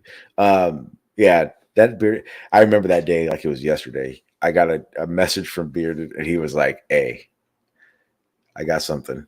I was like, "What's up, buddy?" He's like, "It's Travis." I'm like, "What is it?" He goes, "Everything he's saying is full of shit." And I'm like, "Excuse me?" He goes, "I can prove it." I went, okay. He said, "Do you want to show me now?" He's like, "Nope." I was like, "Okay." So basically, and then like halfway through the stream, Peter went, "I think it's time." So I let him on. And that's when he went off and showed how Travis had manipulated a few of those pictures and had presented them had misrepresented them very much. So, oh yeah. Speaking of Travis, a while back, probably about 15, 20 streams ago, when Travis was coming around, he had said he was moving and would have time for these conversations. Well, he's back because I got some emails and we have been DMing each other back and forth. I'm going to try to get him on, but I can tell you right now, it's not going to be any different from back in the day. It's going to be the exact same arguments, same line of path. It's going to be conversation, show me this, conversation, flip the fuck out. So if everyone wants to see that, let's wait until me and Travis start talking again. Well, did he move or did he decide to stay? As far as I know, he's in California. As far as I know. All right. Well, that's a good thing. I mean, like that gives him the location that this all started for him, basically, right?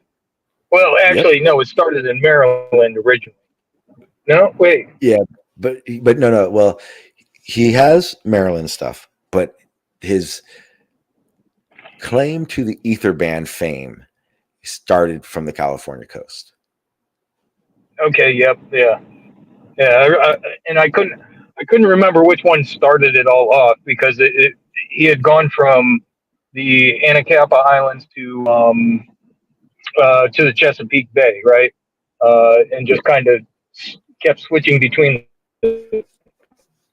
yeah, because trying to figure out, okay, well, is he here or is he here? And like yeah, which yeah, one is he no, at now? Because we can gather yeah, information, yeah. So he lived in Maryland.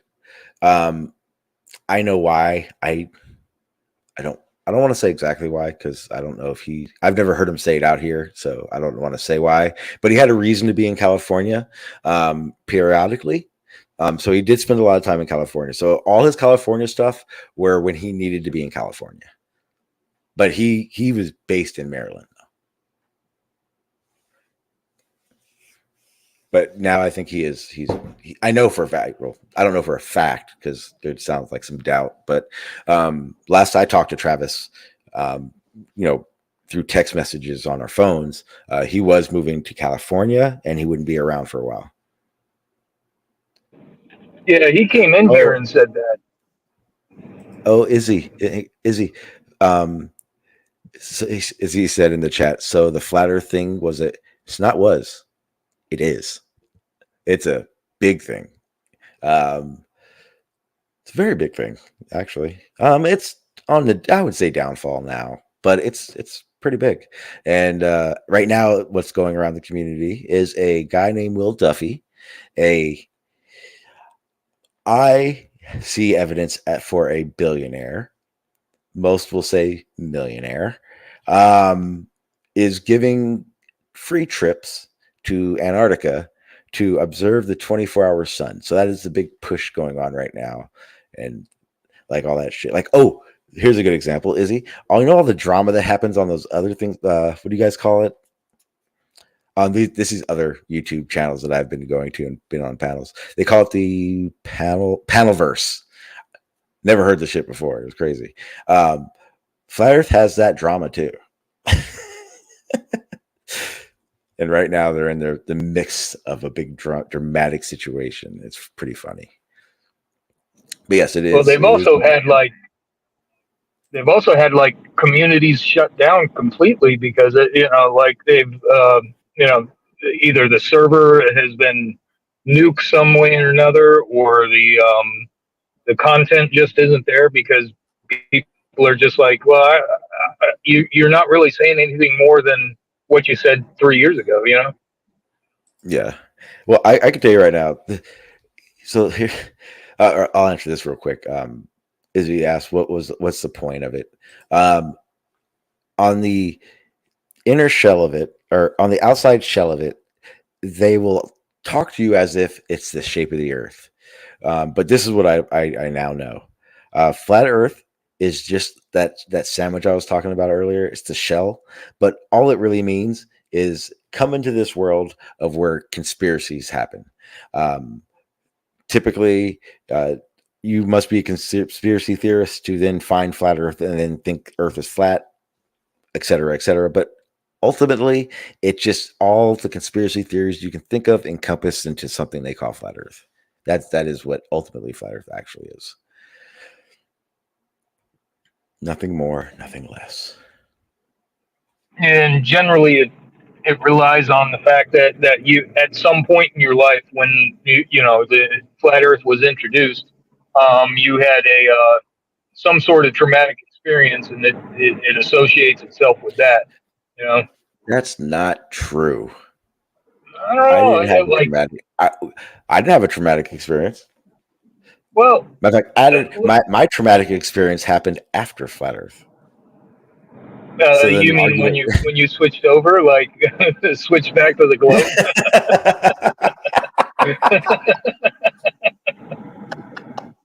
Yes, that was a traumatic experience. No, I don't believe that. I am in the camp that all flat earthers start out based on just a complete misunderstanding of how evidence is is given, and they're being able to conceptualize a globe. I mean, better yet, that's my reason. But I steadfast that I think there are more honest flat earthers than not honest, and the honest ones I believe is it's based in just misunderstanding. Um, and then That I would it's agree with. easy. Yeah. It's real easy to build all these misconceptions on something when you don't have an understanding, because then you're just building on things that you don't even understand how to fact check. And again, after going through it all, I realized real quick that, and I used to have it in my intros, and I've said this from fucking 5-6 years ago. Flat Earth isn't flat Earth. All flat earther is a globe denier. That's it. Because any Yeah. argument that's really had is these arguments in denial that the information the globe model has given is wrong. It's not, I did this measurement. It shows this. It's literally always going to be globe denial. That's all it ever is. So, in a sense, to answer that question a minute ago, what's the point? To deny the globe, to deny science. It's a denier. A lot of them are auto hoaxers.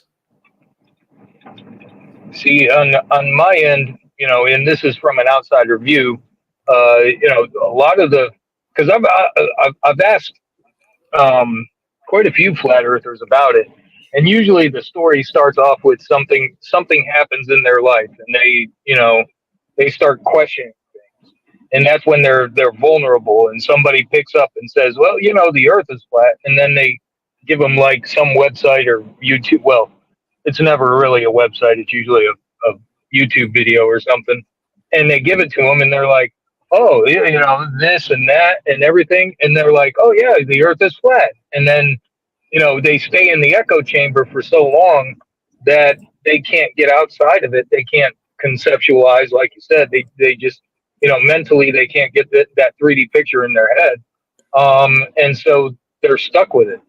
And for some people, it becomes their entire life.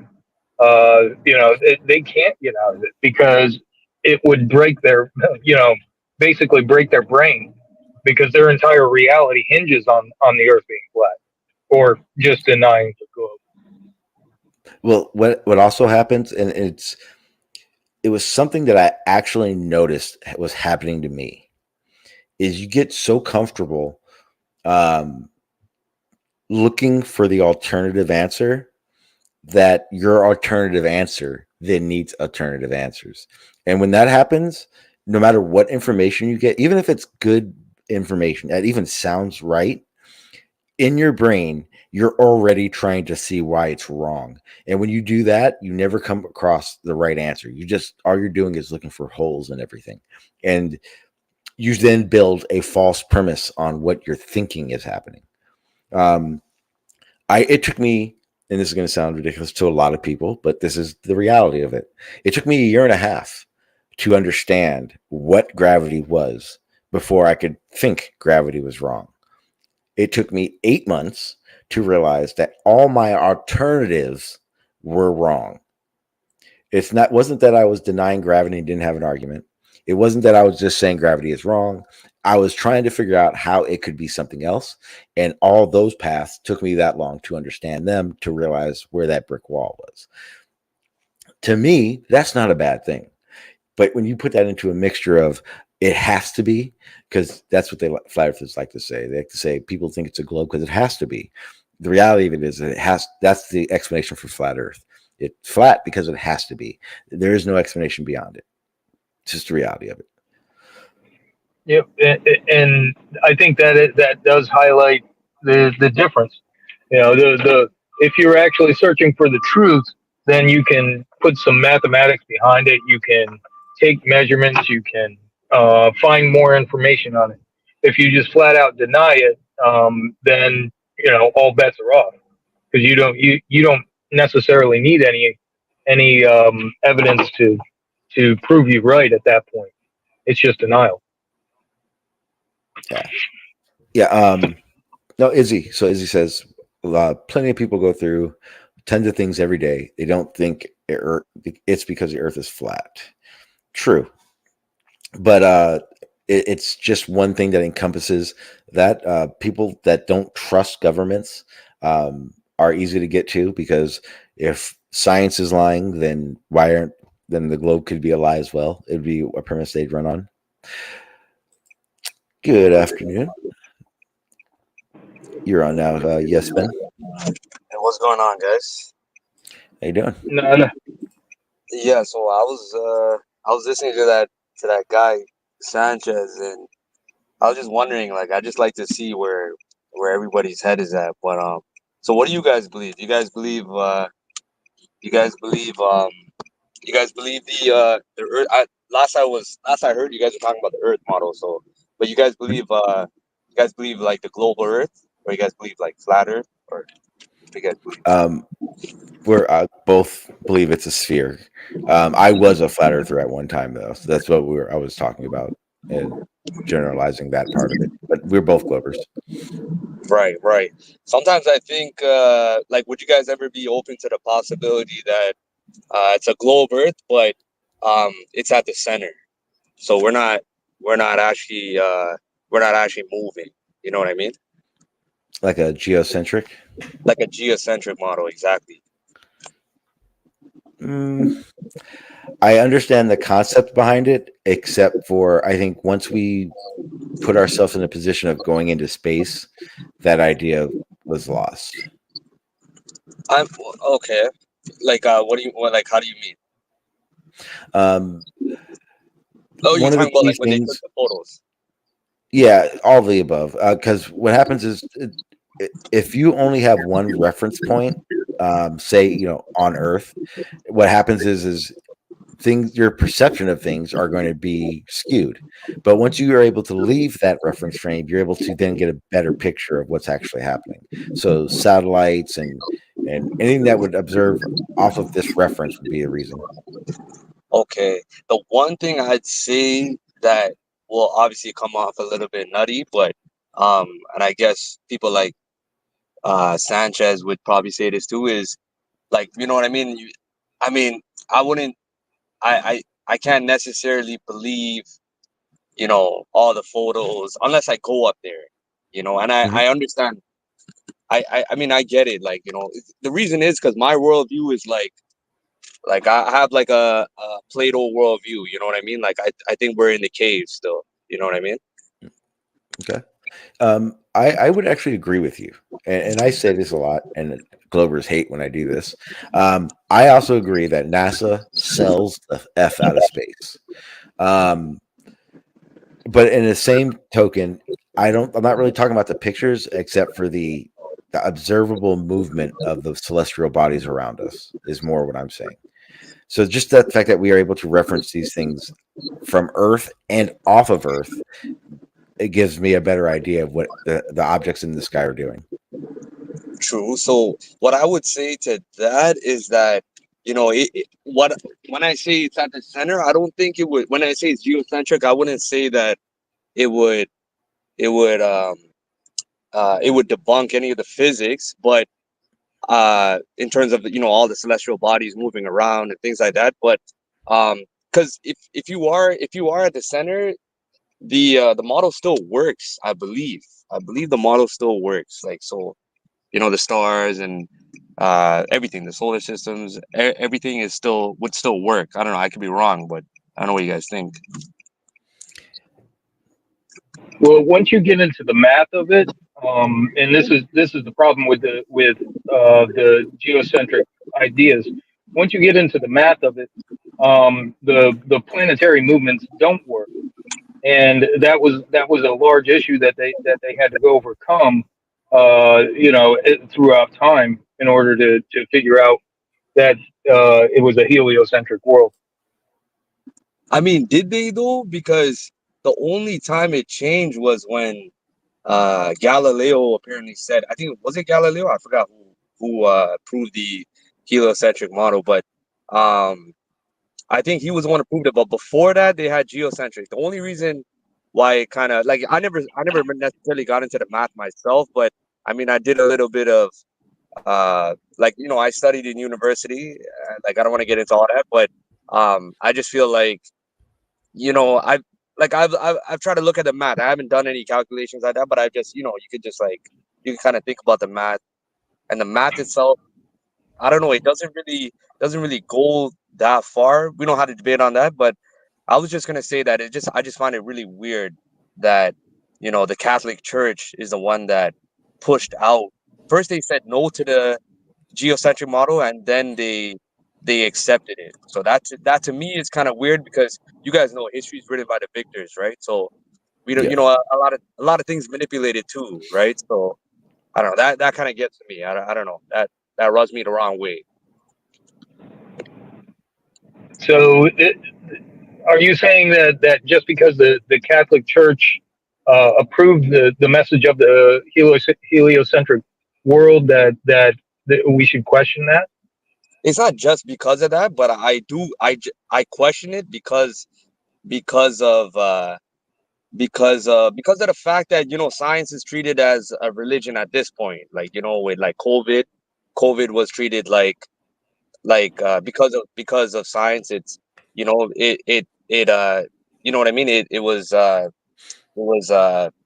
was used to manipulate everybody. So, and it's not just the fact that about the Catholic Church. It's the fact that every time I think about the math still works.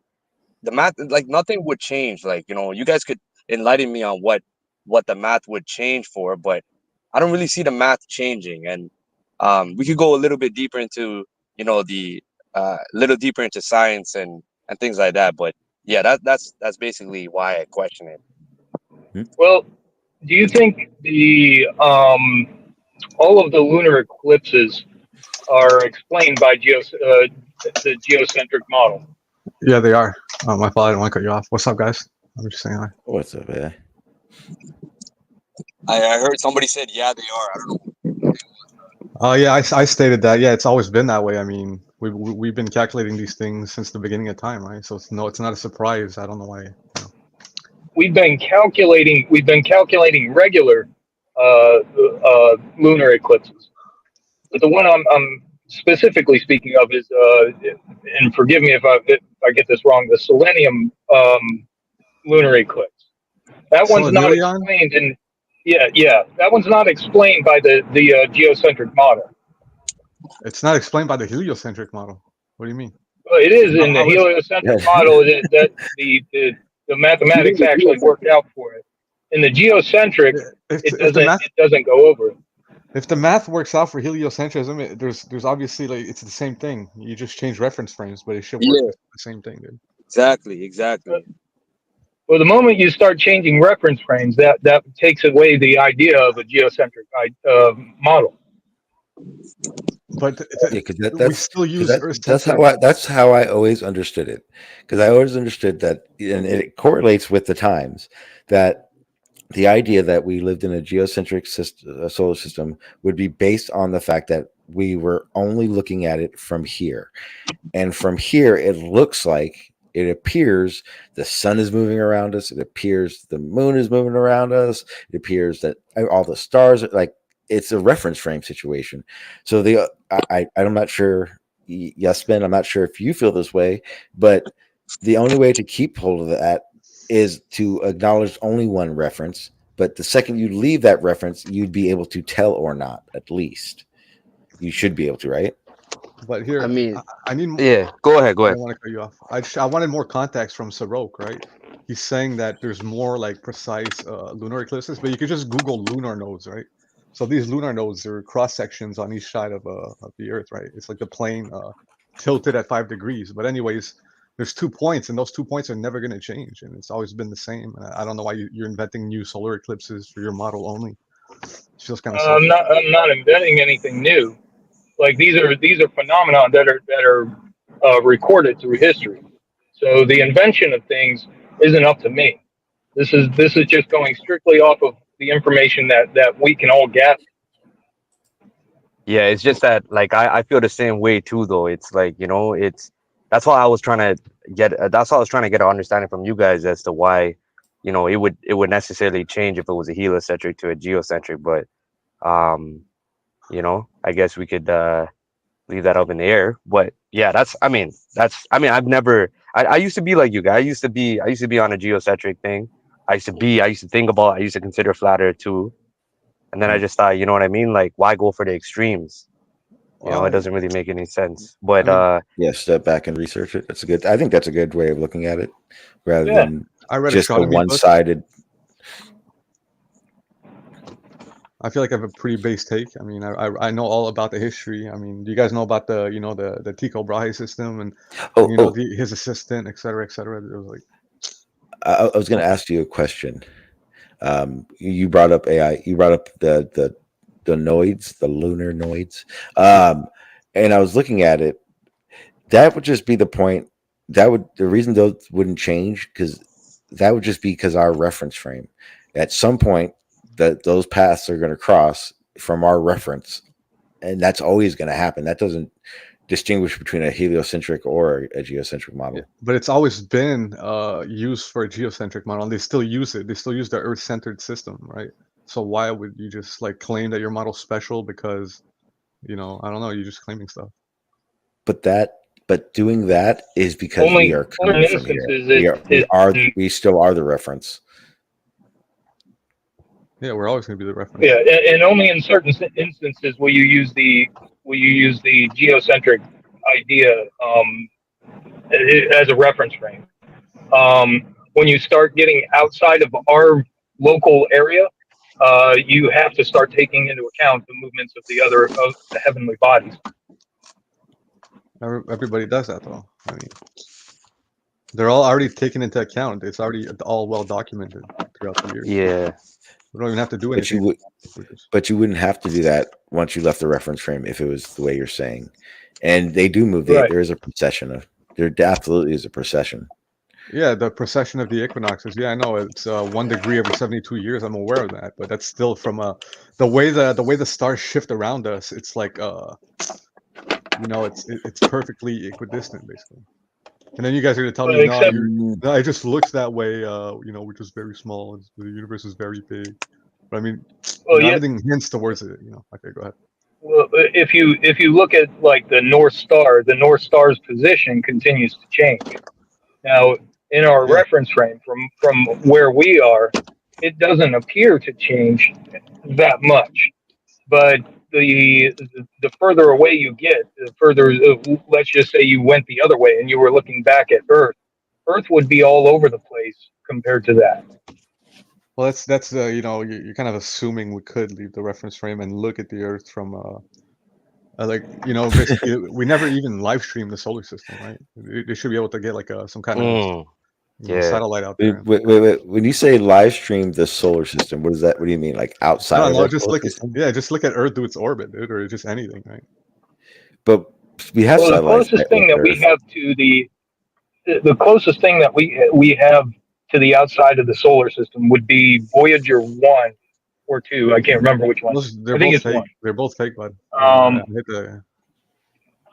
we launched that in the 70s. Yeah, exactly. During the space race, right? That's where all the fake shit happened, man. So yeah, those are definitely fake. That was the 50s. It's all during the same time, whether it be from like 1950 to 1970 or just a bit later. It's like that's when all the space stuff was discovered. So as the further along that we grew into actual space exploration, we determined that we were going to send out more probes and more satellites in order to get more information for the area. One set that I really liked was back in the 80s was Stereo 1 and Stereo 2. Stereo 1 and Stereo 2 were in our orbit around the sun.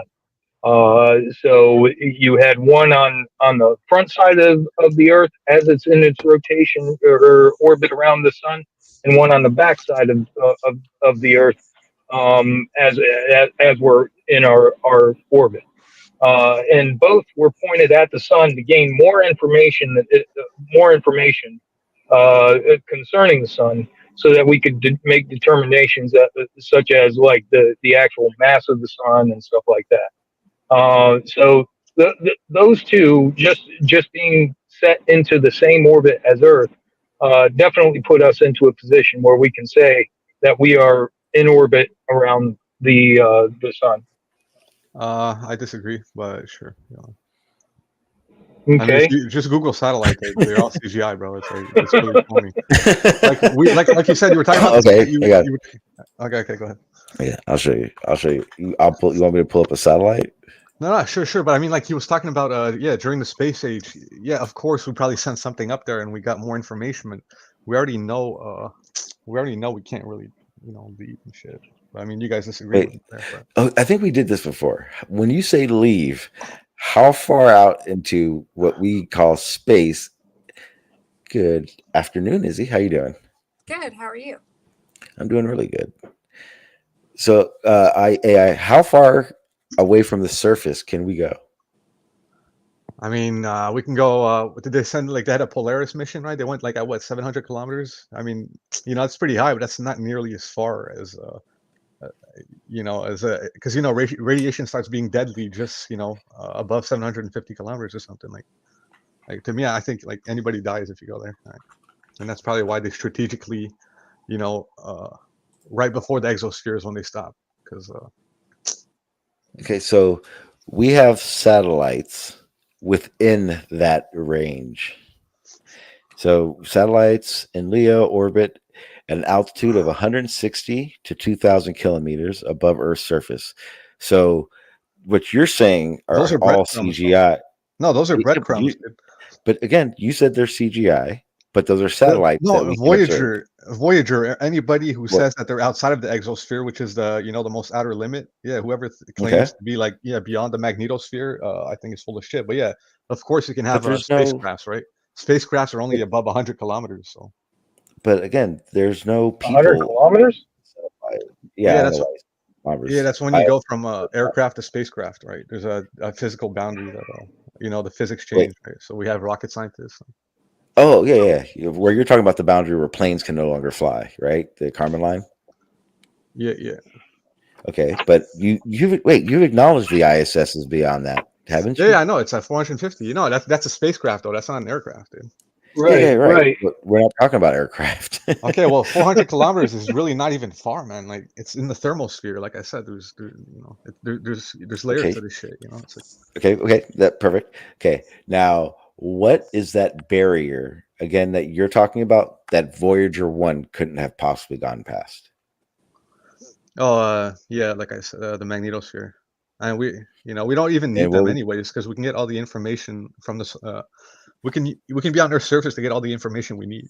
So we don't. That's not true. We get more accurate. Well, we can get a lot of information. That is absolutely true. But I would agree that sending something further away from the surface, the further you go, the better, the more accuracy you're going to get on an observation. For instance, when we look at stars, planets, etc., from the surface of Earth, we understand that there's a lot of atmosphere that we are looking through. There's a lot of gases and etc. in between us and the closest star that we have. So what ends up happening is we understand that we're not going to get to the point 100% accuracy because of any of these factors. So the further out we send a satellite that looks at one of these stars, excuse me, with the less turbulence in between is the little bit more accurate that we're going to get. Again, I don't believe that it's 100% accurate. There's going to be, until we can actually get to this, whatever object we're looking at, we're not going to be able to, but we're going to be a whole lot more accurate when you take out all the stuff that makes things turbulent, makes things inaccurate, so to speak. Yeah, you can send spacecraft payloads and help help your radio telescopes on Earth's surface. Yeah, I agree, but what did I want to say? I lost my train of thought, man. Got to take notes. Got to write it down. No, but it's okay though. I mean, so far nobody tricked me. Like I have an answer for everything. So yeah, good try, guys. What were you gonna say, Izzy? I was just gonna ask, who was the person that came up and said the Earth is not moving? And I was just gonna ask them to explain it. Yeah, so I was the one who said it, but before I say it off, AIX, you gotta add me on Instagram, man. ENGRY 2530. We got to get deep into it. Anyway, because he has all the facts. AIX is like, he's killing it right now. Yeah, he put it in the. Yeah, he put it in I was just gonna say, private chat. I put it in the private chat right now. Yeah, any of you guys, you could add me. Sean G, I think your platform is too big for me. So, but but yeah, no, I was the one who said that. Yeah, it's I think it's in the center though, because it's like I don't want to get too far away from the science, because obviously AIX will probably like handle that, but it's also the fact that it's I don't want to move too far from the science, but it's just the math doesn't really change. Explain how, though.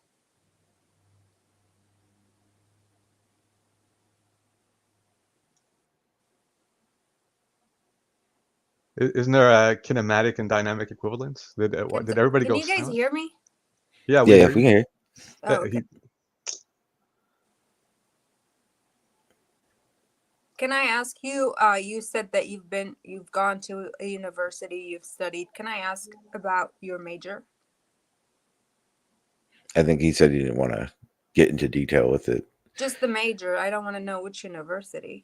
No. I think he may be away for the moment. You think he tripped on his headset or something? Like, no, he's doing something.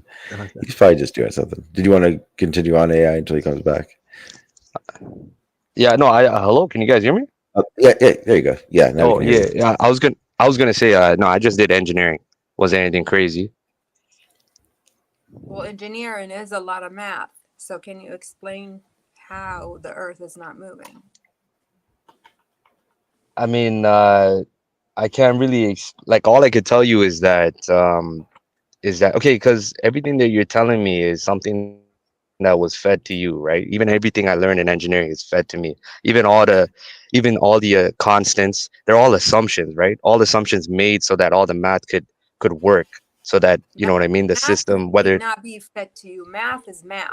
Math is. I know math is math. I understand math is math, but I'm talking about the assumptions, like gravitational constants. I'm not saying I'm right, or I'm not saying I'm wrong. I'm just saying these are things that are just considered. I don't let if someone feeds you something, I'm still gonna look at it. I know it exists. I know it's real, but I don't know if what's in there is not good for me. You know what I mean? I don't know what's in there is not. It's not something I should take. Right? You're asking me to tell you how the Earth is not moving. So, but you need to explain. Yeah, but you need to explain to me why that doesn't make sense, though. So, why do you believe in what you believe? I didn't tell you what I believe in. What I believe. I'm asking. You came up and you said the Earth is not moving. I said. To know how. Okay. So I said that because I just felt like it rubbed me the wrong way. Number one, I was just thinking about, like I said, I don't know if you heard about when I was talking about the Catholic Church, because forget me. I'm thinking about the philosophers from way back, Aristotle. Everybody who was tracking the constellations, they weren't stupid. They believed in math. The math worked out for them, but they did it in a different way, right? Now I can't doubt what they did, right? And then just believe somebody else that came after, like Galileo. Oh, I don't know who it was that proved the heliocentric model, but I'm not just gonna go flip it like that. You understand what I'm saying? So you're gonna believe one person? Not necessarily. No, I'm actually looking at both, right? Because I'm taking both their beliefs, right? So I'm not going extreme on both ways, right? I'm looking in between. Yeah. Like, so if see your point.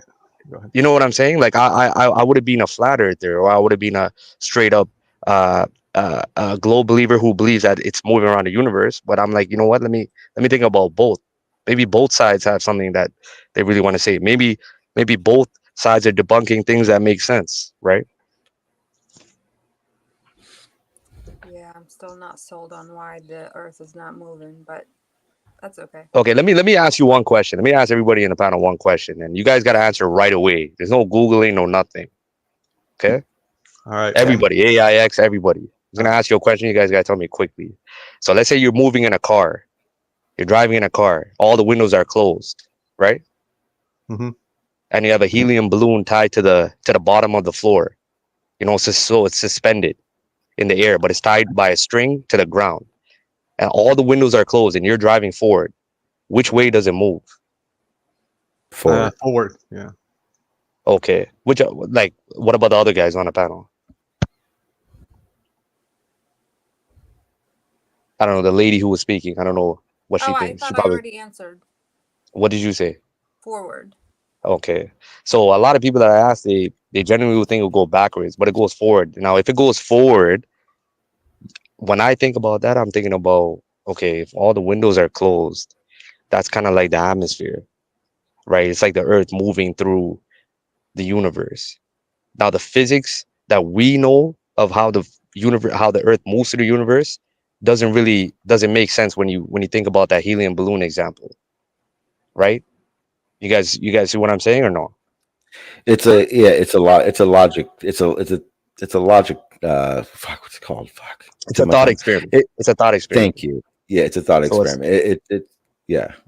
so like you know what I mean. Like in reality, just think about that. Like you know you got like like I hope like you know what I mean. That's resonating with somebody or even listening. It's just I don't know. To me, I don't know if it's but to me that just it doesn't Okay. seem Yeah. right.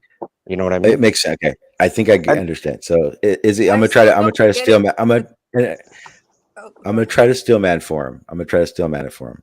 Okay. So what he's basically saying is this: um, what you see and what you're being told is the logic side of it, right? Where you think the average person would think the balloon's going to go backwards because you're moving forwards. That is the logical step to that scenario. yeah, But when you get more complex into it, the logic falls apart. What he's saying is a lot of the stuff that's being presented seems just like the logic side of it, but it seems like could be more to it, like the balloon going forward, not logically backwards. mm, Well, the balloon is going forward because it has helium in it. That's it. We were talking about gases earlier, you know. So, yeah. No, I understand. But now and how what you need far to is what was the speed of the car also? it You know what doesn't I mean? matter what the speed of the car is. Doesn't matter because the It's reason why it just the moves forward thinking of it. is it's moving forward because so one person would have thought it moves backwards because the air would have pushed the helium balloon backwards, regardless of the density of the air and the density of the helium. But the reason why it's moving forward is because the inertia is moving it forward, right? I don't know. I could be wrong. I don't know, but I'm just saying it's inertia moving it forward, and the air is just being displaced and coming back around to the back of the car. You know what I mean? So I mean, there's two ways to interpret it. Now, one way, if you interpret it, then it would make the model of us, our Earth going around the universe, you know, it would change it up. You know what I mean? Because like it's like Bernoulli's principle, right? Bernoulli's principle is debated, even though every university and everything they're going to teach you one way, right? But pilots are taught that it's the speed of the particle. I'm not saying what's right or what's wrong. I'm just bringing up these things so people can understand. It's there's Yeah, I would say though universities don't all teach you the same way. I was educated in a different country. Um, I would and disagree. I would disagree because there's no way a university is going to teach different things in different places. There's always a standard to be set. Otherwise, that university wouldn't even get any enrollment because no one would want to go there because no jobs are going to hire from that institution. You know what I'm saying? Like we they all follow the same curriculum, basically. They all you have a where in standard the that they follow. US you're talking? Exactly. Anywhere, like you go, even if you go to like a jungle, ain't nobody's going to enroll in that jungle university unless you could get a job somewhere else.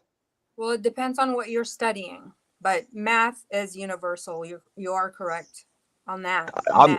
I'm just talking about the language of the universe, which is math, right? Like, you know what I mean? Like in terms of that's standard. Like, Okay, we could yeah. write, The way you that know what I mean? the way everything outside of off space, universe, anything that's being taught in universities is all going to be along the same standard, rather than completely different principles that someone else would hold. Yeah. Yeah. Why do you think that Exactly. is? I mean, it's a standard. It's there's a reason why it's called a university. It's a universal institution. You Right, know what I but mean? why do you think they'll all over the world, they do all agree on the same math concept. I mean, everybody, there is the general truths. Don't get me wrong, but it's like that's why I always go back to Plato. It's like the truth that we see, everybody might agree to it, everybody might conform to it, but at the same time, it might just be skewed in a different way. You know, like it's just, I'm not saying that I'm not saying we have the answers or we could ever get the answers, but we could always push the question further.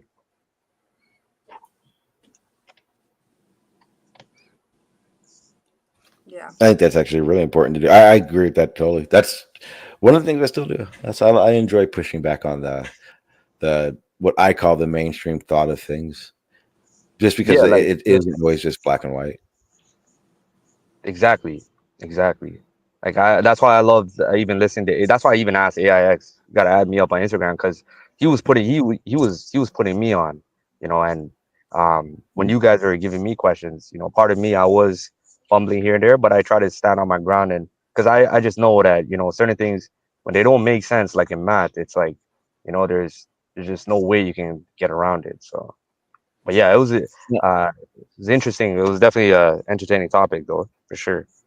Yeah, and I'll say this now. I definitely think the questioning, the doubt, even the doubting part of any conversation or knowledge claim or anything like that, I think it's a good thing. I personally I don't discredit it at all.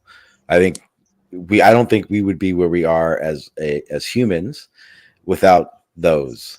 That is what philosophy is based on. The what if you're wrong, the what if you're right, the what if we change this up. It's literally based off wanting to understand things, and you I don't. agree with It's never that. going to be black and white with that. Yeah, I agree with that. I mean, science is all about, but why? But why? Mhm. You know what I mean? Yep. Why? Yeah. But they want to give you the conclusion, though. Yeah. What's that? Mm. They want to give you the conclusion. They come up to the conclusion for you, and they do everything according to that. Not Exactly. necessarily, because things change throughout the years. Yeah. What I was going to say. What form? What's in science that has been promoted as the fact won't ever change? I mean, the hypothesis, like the method, the scientific method is fine. The scientific method is okay, but it's just a fact that it's being treated like a religion now. Like things can get controlled. Every system can get controlled. So that's what's happened Yeah. recently. And it could have happened during the church. Like the Catholic Church had a lot of power. That's why I go back to them. But yeah, it's just scientific method. I don't think would ever change. I don't know the Catholic Church. I wouldn't consider them a bunch of scientists. No, no, They no. I'm not tried to saying be this. for a long Just time. yeah, What's that? exactly. You got But this completely for backwards, by the way. What's that? Sega nerd, You got this completely backwards. You said that the Catholic Church at first opposed geocentrism, but then later embraced it. That's completely backwards. They Sorry, no, opposed. helio. They first Okay. rejected helio and then they accepted helio. My bad. I probably said it. Sorry, I'm smoking a little bit of weed too right now. My bad, guys. hell yeah. Between between Geo and Helio, there was actually a Geo Helio, a hybrid. Okay, Really? Yeah. I never heard of that.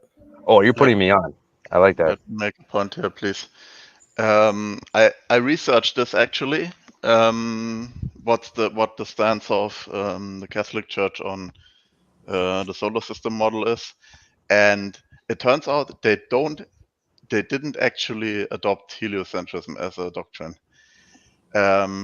Effectively, they have no stance on it. That's like they say, okay, this is not our business. So that makes me think that it could be like that's really interesting what you just said right now. That makes me think that they don't want to be right or wrong about it. So they're just like, you know what? You know what I mean? They don't want to take a stance because they don't want to be wrong in the future. I don't know. And how many people believe brief in summary. in the Catholic faith? A lot. Are we asking on the panel or in general? It's actually declining, but I mean, again, you I have think it's over 1 billion worldwide. I'm not sure exactly how many. you got Muslims, you got Jewish people, you got all kinds of other religious Sure. groups.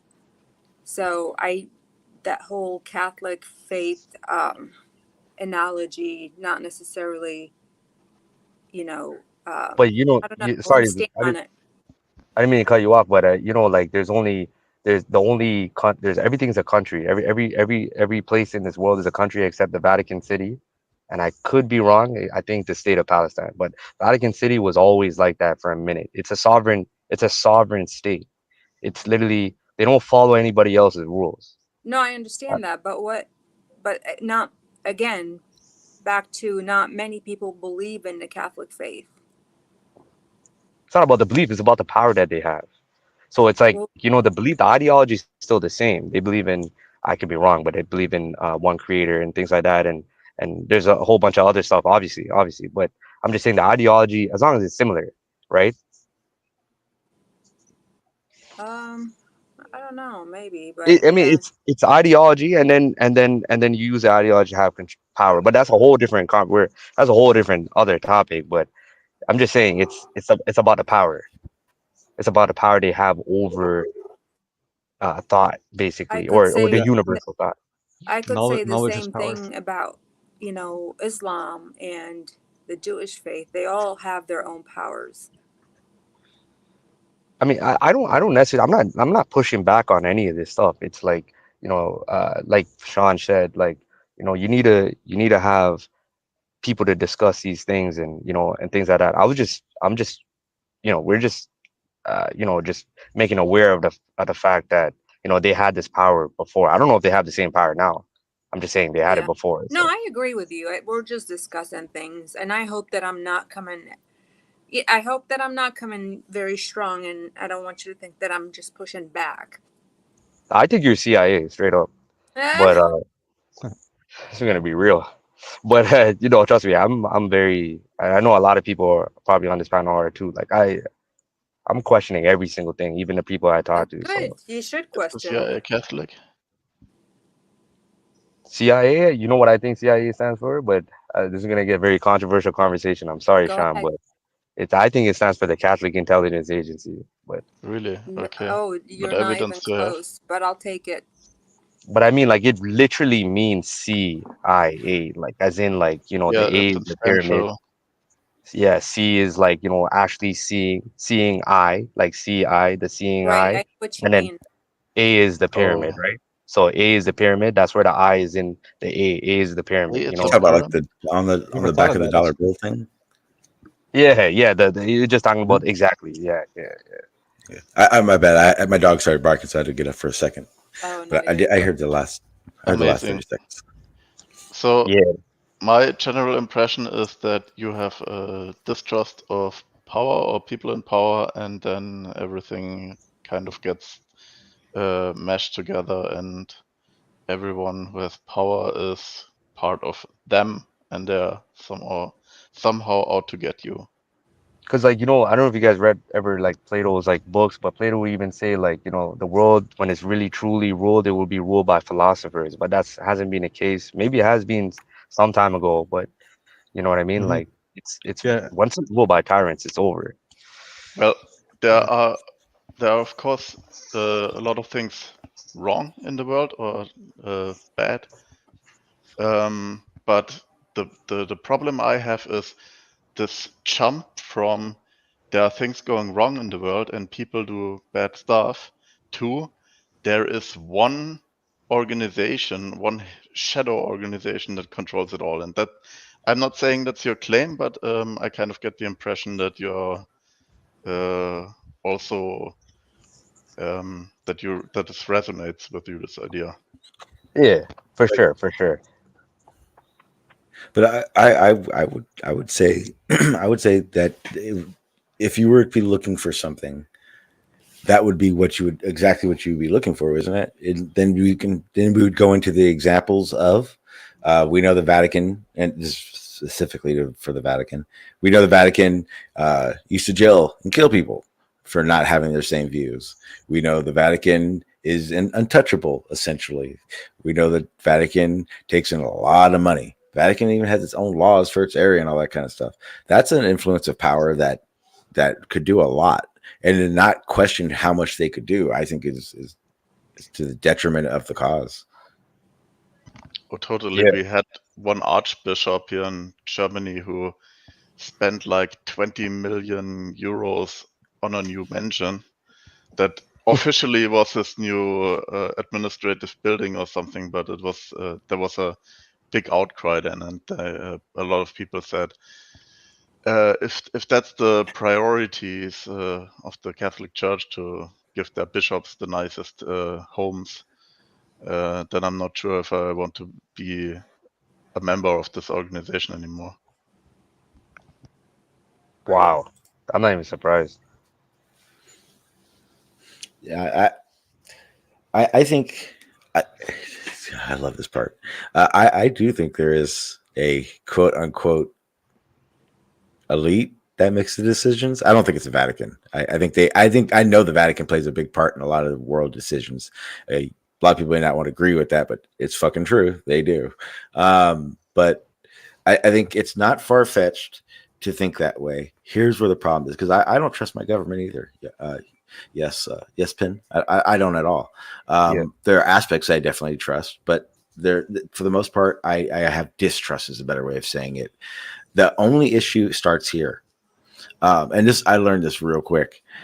If I know it, how true could it be? You see what I'm saying? I mean, I don't, If because like you're quite now, because at some point, see, that's how they drive you crazy, right? Because if you start thinking like that, then you start thinking you're making a mistake and you're making a mistake again, and then no, like no, and you no, no. start questioning everything, and then that's good too, but you know what I mean? I don't know Yeah, if you know what I'm yeah, saying. no, no, I know exactly what you're saying. The only issue is that the knowing or the it happening part would be as far as we're going to be able to get to the reality of if they're that smart and there is an elite, how much are they going to really be seen? How much is really going to be seen by us or found out by us? And those things play a part when I'm doing this, when I'm doing my little investigation thing. Because I'm not sure if you guys notice, I am a conspiracy theorist, but I also am a skeptic. That way, I can't, Mhm. I don't want to be biased to what I'm saying or thinking is a better way of saying that. Um, but I've always came to the conclusion on one aspect. If it seems that everything is being unveiled to me really rapidly, like the Vatican is doing this, and the Vatican is doing that, and they're taking over here, and they're doing this, and they're elite, that's a red flag. All that shit that I'm trying to uncover for myself should not all be laid out over the internet for me to see. It wouldn't be. So those are times where you got to go, like you were saying, Yespin, like there are bits and pieces of truth everywhere. I still believe this to this day. Doesn't matter what the situation is. There's always going to be something out of a conspiracy that is true. Otherwise, it wouldn't be a thing. And blindly running away from those obvious aspects, I think, is a detriment. I think that's a lot of what people do. I think that's why these arguments still happen, because a lot of people aren't willing to believe that it's not just status quo. And some But people are just go ahead. Go ahead. oh, Sean, I was gonna say these things been happening for many years. I think the only difference now is that we have access to the internet. But the Yeah, but also corruption, Yeah, yeah, like oh exactly, yeah, like oh, these big guys, time. like you're not wrong. Like honestly, Sean, like yeah, I'm not saying that Vatican City is controlling everything. I'm just saying that it's a group of organizations, it's a coalition. Like these guys, they basically they thought to themselves. That's why I don't even think there's ever going to be another world war after this, unless like somebody like you know like out of his mind takes control, takes some power somewhere, and then I don't know. He acts, but even then, because it's like once everybody rich is happy, they're not going to fight amongst each other. They got everything. They're gonna smoke all the weed together. They're gonna drink all the best wine together. They're gonna go after any age women that they want. You know, they're not gonna care about the laws or whatever. Like they're gonna do whatever it is that they want to do. And at the same time, you can't like I question everything I see on the media. Everything I basically see, I think I'm looking at basically shadows on the cave. Like when I say cave, I'm Mhm. always talking about Plato's cave, like the allegory of the cave. So I'm always in the cave. I'm always chained. But the thing is that you had to understand is you're saying like if you learn something, if you learn the truth, like is that truth even gonna be that worth it, or is it even gonna be a truth? But the thing I'd say to Mhm. that is it's like again, I go back to the cave. When you get unchained and you see the light from the sun, the light, the light is what lights your path. Because the whole time you're in the cave, you're facing a wall, and all you saw was darkness. The only time that you would see images is when they had a fire behind them, the slave masters behind you, right? Now, but let's just say there was no slave master, right? And because why would a slave master even unchain you in the first place? Like why? So let's say it was just by sheer just the friction or just the poor infrastructure of the actual chains that made it break down or whatever, and it was the sun that still guided you out the cave. Sun still has to play a part. The light, the truth, which is what the sun represents, is what light is. That's what guides you out the cave and shows you everything for what it really is. A tree, what a tree was. The dog was really a dog. It wasn't a hand puppet that you were looking at since you were a baby. So I So when question you every single. say, Sorry. oh, go ahead, sir. Yeah. You talk for a long while, so that's I think it's a bit unfortunate that you make some claims and then go on to some philosophy arguments and not let people respond to your claims. My fault. Sorry about that, boss. I Sorry. agree with nerd. So I gotta have a you timer on said my. you said that You're good. once everyone who is rich is happy, then there will be no more fighting, at least among the rich people. That's what I understood. But everybody wants to be rich, right? Well, maybe not everybody, but Bingo. mostly everybody. So there will always be people who want to have things that they don't have and that other people have. There will always be fighting. There are rich people fighting all the time in the world. There are corporations that get into all kinds of fights. There are drug lords that kill each other. There are oligarchs in Russia that either kill each other or send each other to prison because the ones have control of the government and the others don't. So I don't understand your point there. I agree. There are a lot of Greed conflicts. greed will always be a competition. Right. But so my question to you, that you're going to question everything because you don't believe anyone, not even trusted sources? No, I mean like I do believe, that's why I always go back to Plato. But what I was gonna say is to I forgot who was talking. I'm not even looking at the names on the screen, but it's the oligarchs you're talking about. Like I'm saying that's the world leaders, right? It's Russia, right? Putin, like all the wars that you see, it's gonna get very controversial. That's what I'm saying. Like, man, like it's gonna get controversial. But yeah, I do believe some sources though. I do. It's not like I question everything. Like I do question everything, but I obviously I have to go based But off they're of, not. you know, But it would be Yeah, really they're not all in the same exhausting boat. to It question is. everything. It is. It's extremely exhausting. Right. I still do it. But I think it's more important to be exhausted questioning everything than be complacent and blind and have Oh, blinders on. I agree. I mean, you know where I come from. I Yeah, agree. yeah. But I mean, there are trusted. So, I mean, I'm gonna have to trust because again, I can't know everything. There's no Mhm. way. Absolutely. You know what Yeah. I mean? When we talk about space and all that good stuff, I've never been to space. I trust that they have Exactly. been into space. The problem for a denialer would be just the fact that the evidence that they provide with it correlates with what I can observe from here.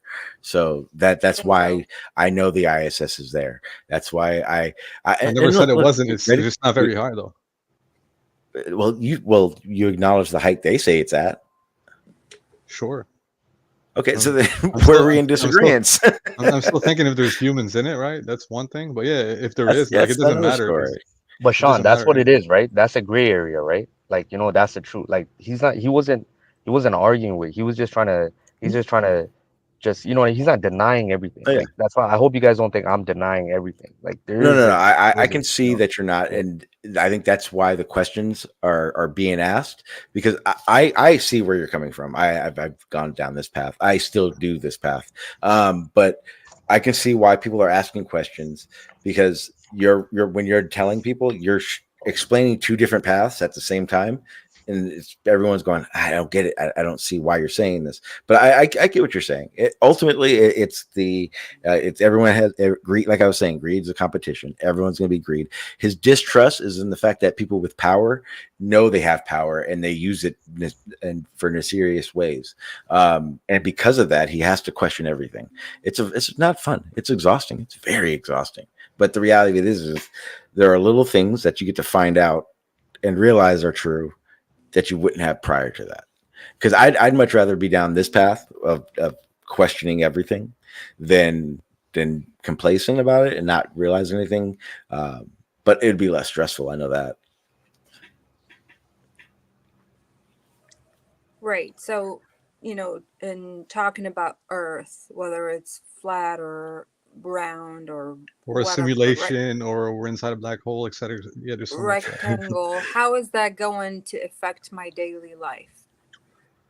I mean, it could, right? Opens it opens the door up for this conversation. That's really what it is. It's the display piece in front of a house that invites you to come in. That's what it is. That's in my opinion, and from what my experience, I consider flat Earth that the piece that makes you want to come through the door. Otherwise, it's all the conspiracies. It's all the things you can think of inside that realm is flat Earth. So I will would it change argue. your life? So just a conversation starter. That's it, you're saying. I would For argue me, that you get to learn a lot of power that you're more special than you think, right? And they don't want you to know that, but I'm still working on this. So until I actualize whatever I'm trying to do, I'm not gonna pretend Yeah. like I know everything, right? You know so kind everything. of like your Who's they? yeah, I was gonna ask the same. Who is they? Who said that they know everything? No, I said I'm not gonna pretend to until I actually put it into practice and actualize what I'm trying to. Right?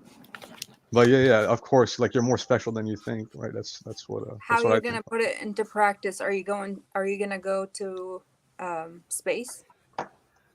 No, No. He just means yeah, like be successful, like in life, like you know what I mean. I think that's what you're trying to say. yeah, But exactly. Like, what like does you know what I space mean, have to like do with it? Yeah, according to me yeah, and you, we're yeah. philosophers, right? So yeah. So we can't go cruise around in the in the heavens, right? We can't just like So how are you cruise in a gonna? What are vacuum you and gonna on do? celestial bodies. What are you gonna do to be successful? Now you're asking his Act. 10-year plan or something. Like Well, it's not my 10-year plan. You just you act towards whatever you want, right? yeah, no, It's I know it's not. I know it's not, but I'm just saying like that's not a I wouldn't say it's a best question to ask because it's like I know exactly what you're saying, bro. Like I'm in that same everything you're saying is a fact. Like I'm not disagreeing with anything. Like it makes that And makes can you complete sense. define successful?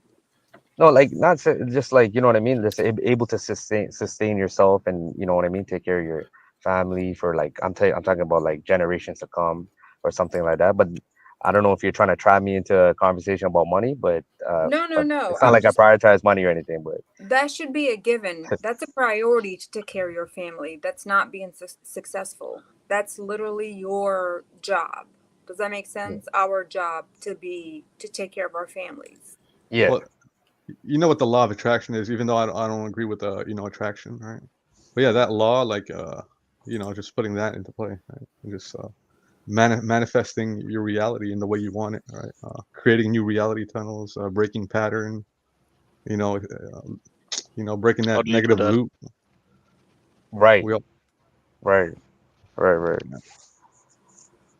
Yeah, you got to break out of that. Like you know what I mean. Like you're only I don't know. Like this is like we're going to a new territory, and I like it too. But it's like I don't know what you guys think about manifesting and law of attraction and stuff like that. But it's like I don't know. I think you have to physically do something too. Like there's a physical part to it. Yeah, You can't just obviously visualize. Like right, you gotta. But yeah, right. I know You have that's to what you're act. saying too. Yeah. You Yeah, just have to act yeah. towards it. Yeah, no, I know. Word, word. Yeah. Anyways, I feel you. let's move on. Yeah. I believe in to some degree in feedback cycles. Like if you have a negative outlook on life, then you don't solve your problems, and you just become depressed and Well, live one way. Plato's cave, right? Like there's people who don't want to hear it. They just want to cling to their shadows. Yeah. Exactly. Everybody has shadows to cling to, I think. Right. Right. That's a deeper statement. You just took. I like that. That was like you took like you interpreted Plato in like a. That's really hard. I like that.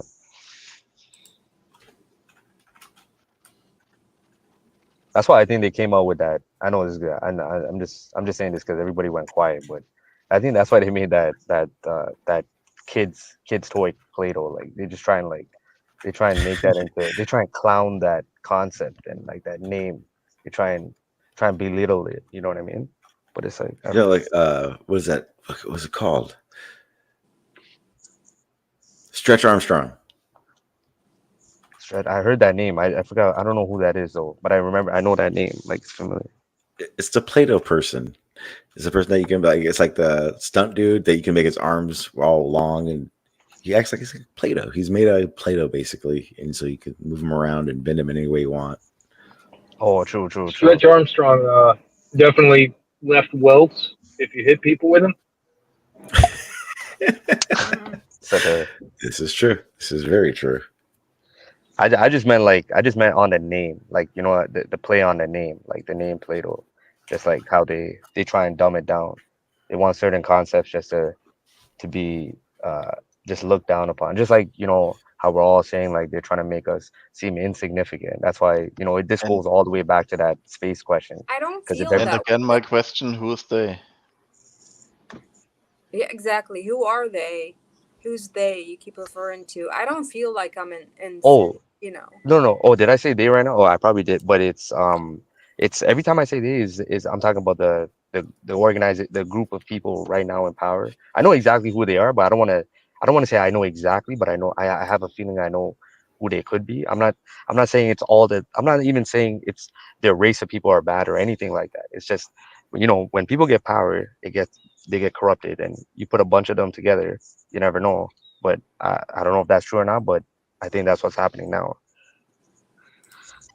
But yeah, I, they're I agree with you that there's corruption as a result of power, but I don't agree that there is one group that has a perfectly aligned interest to keep us small and them themselves big. I think the like if you take greed, we had the example of the all the rich people earlier. Greed is not something that some rich people who are in power have. They do the most damage probably, but greed is something that everybody that affects everybody. You can have a little child, you can have two little children fighting over a cookie. That is it's human nature. That's if you want to be religious about this, you could say it's sin, but and it's inherent. Um, but it's not a problem of some few people. This is really the selfishness basically. Well, I like to bring this example up. I mean, we lived it recently, right, in 2020, like you know, pre and post COVID. mm, What was about that? I mean, like the whole world was under arrest, right? You couldn't do anything. Like mm. even over here, I'm from Quebec. I couldn't even leave at 8 p.m. at night. Like they literally put a timer on when you can leave your house. Like what was that, dude? It's Can like I ask you a And simple question about the done AI? by that was Exactly. by sorry, Well, yeah, I want to ask. just a brief response for me. Mhm.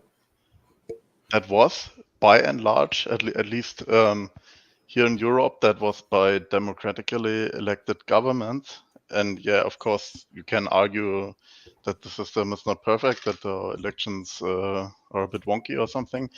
But this is not something that some dictators established without the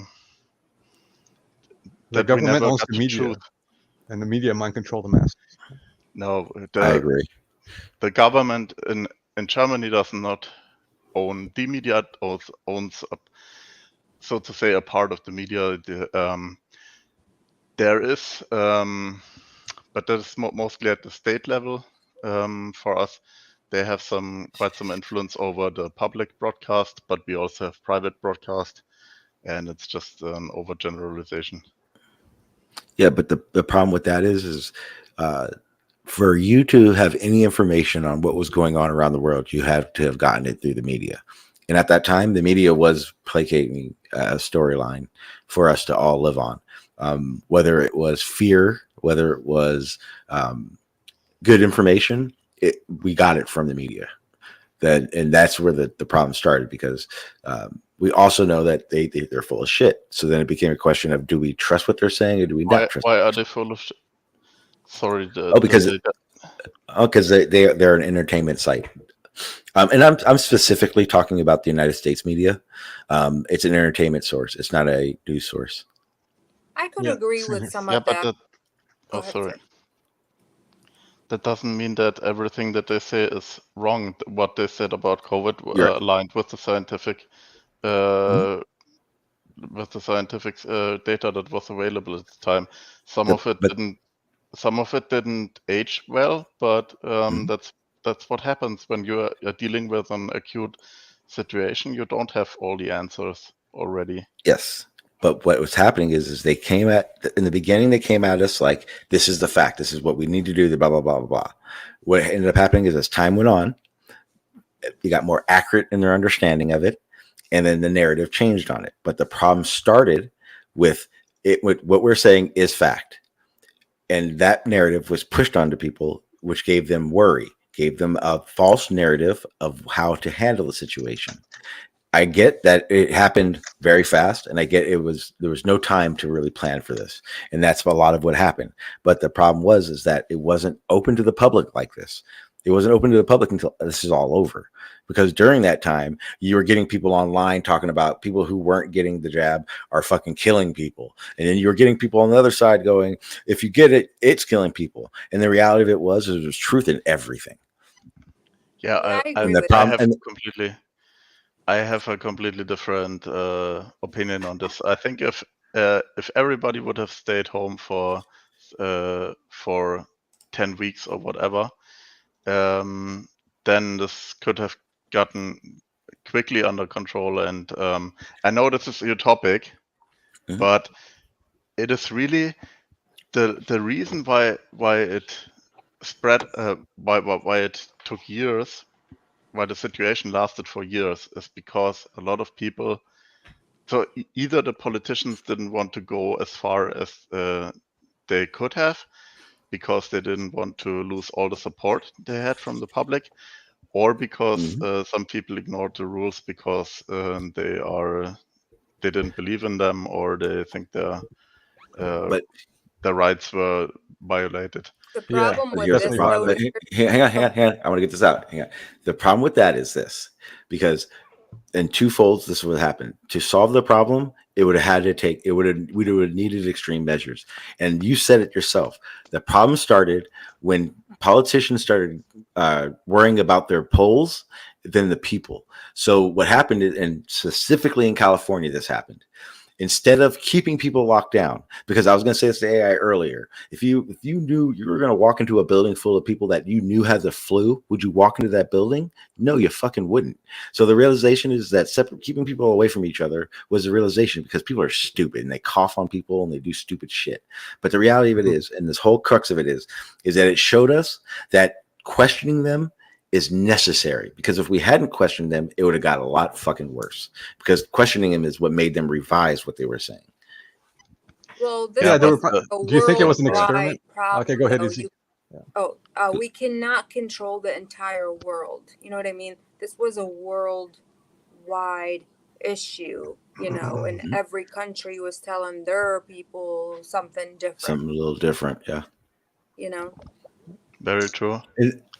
So, but in my opinion, so the problem is, what I saw as a big problem is this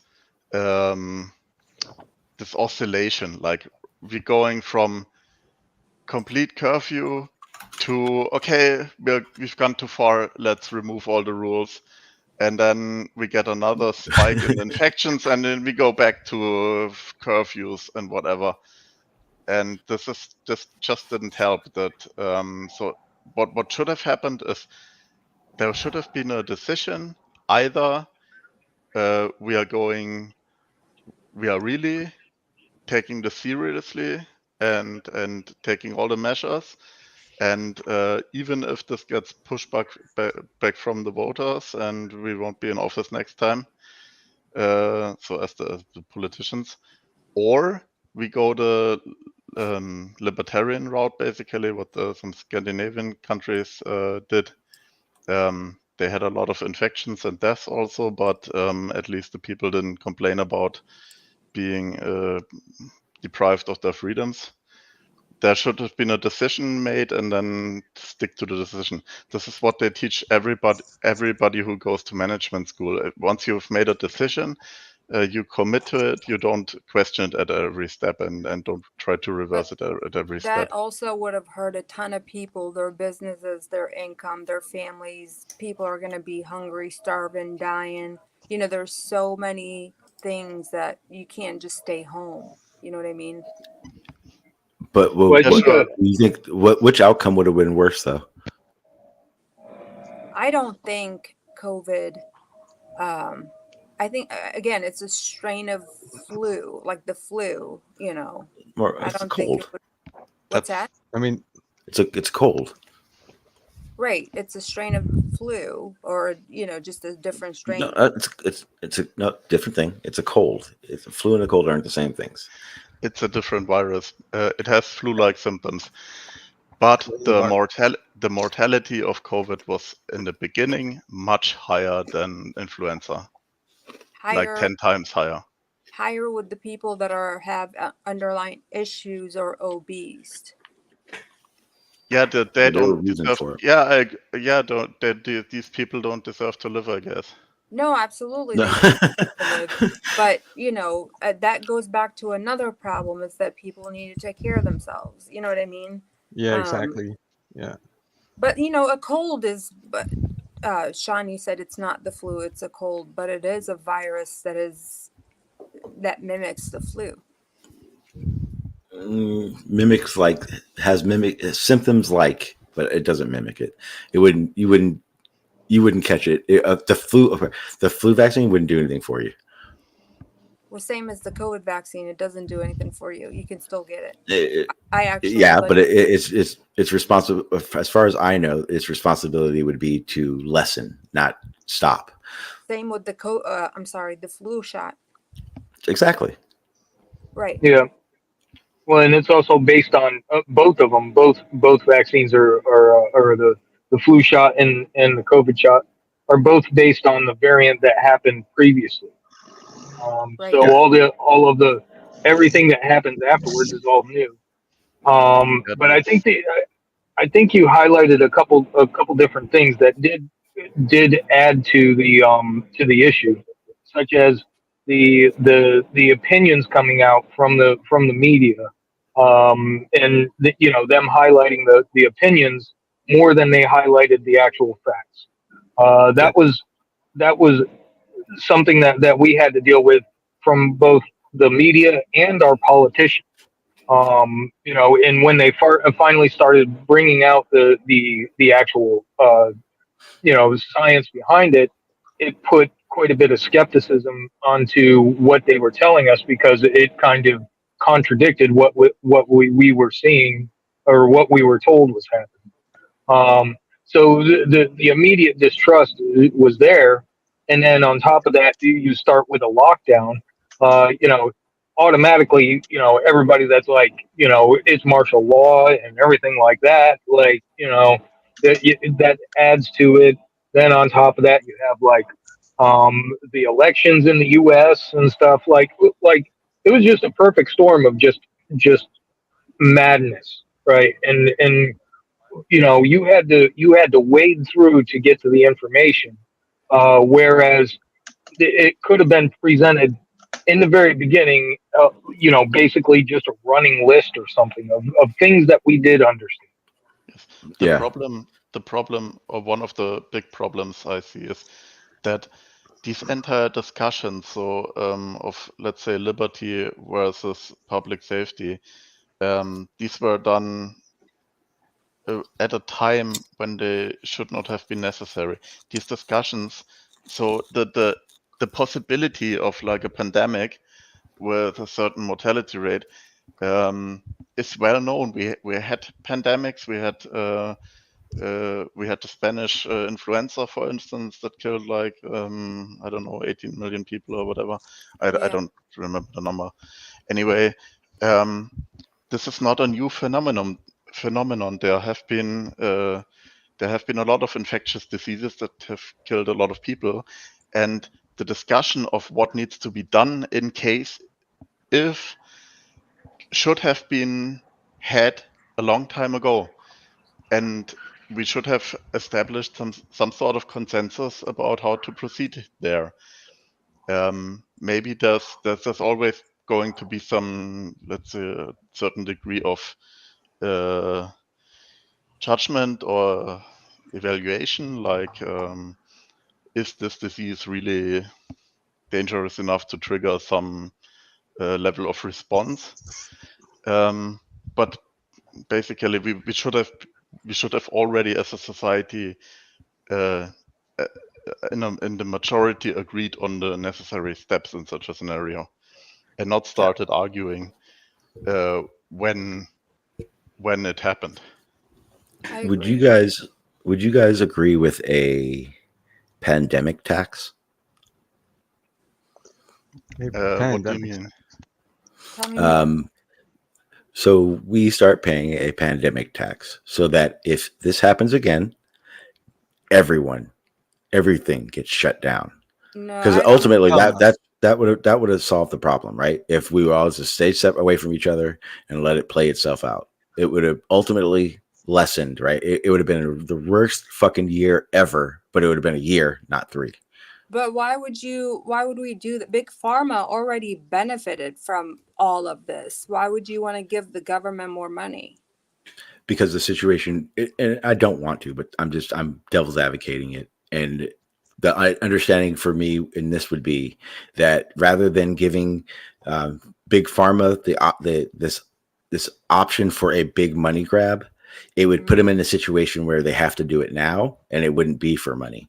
Because regardless of what happens, it would be situation number 1 rather than the long term. How do we make money? Because that's what ended up happening, right? It ended up going, here's one version, here's another version, and it became a race in Big Pharma to see who can come up with the best one, rather than let's all work together and figure out the one we need. Because that pandemic tax would force the government to have a agency that is doing exactly that, not looking for the best competitor, but the solution. I get what you're saying, but back to Nerd's comment with the Spanish flu, we don't know when the next one will be. It could be, this was what the last one we had. It all depends on Bill Gates and stuff, right? The last one we had was over 100 years ago, so we don't know when this will take place, and I hope we don't go through this chaos again.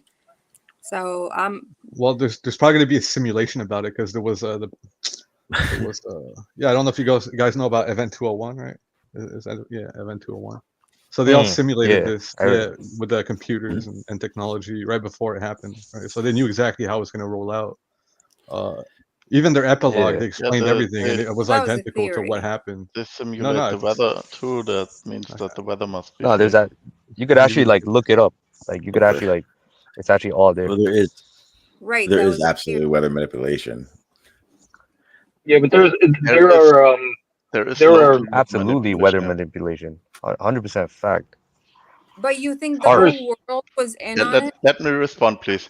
So yes, there is some weather manipulation. You can shoot some silver iodine or something into a cloud seeding. Yeah. Exactly. Not cloud seeding. Something different. Not cloud seeding. It's called geoengineer. They did that in China, for instance, for the Olympic Games or whatever. This I understand, but that doesn't mean that the weather as a whole is fake. This is also expensive. Well, that's what you're thinking is climate. You're thinking climate. Weather manipulation stems from cloud seeding, hail suppression, you name it. Moisture decrease, the whole 9.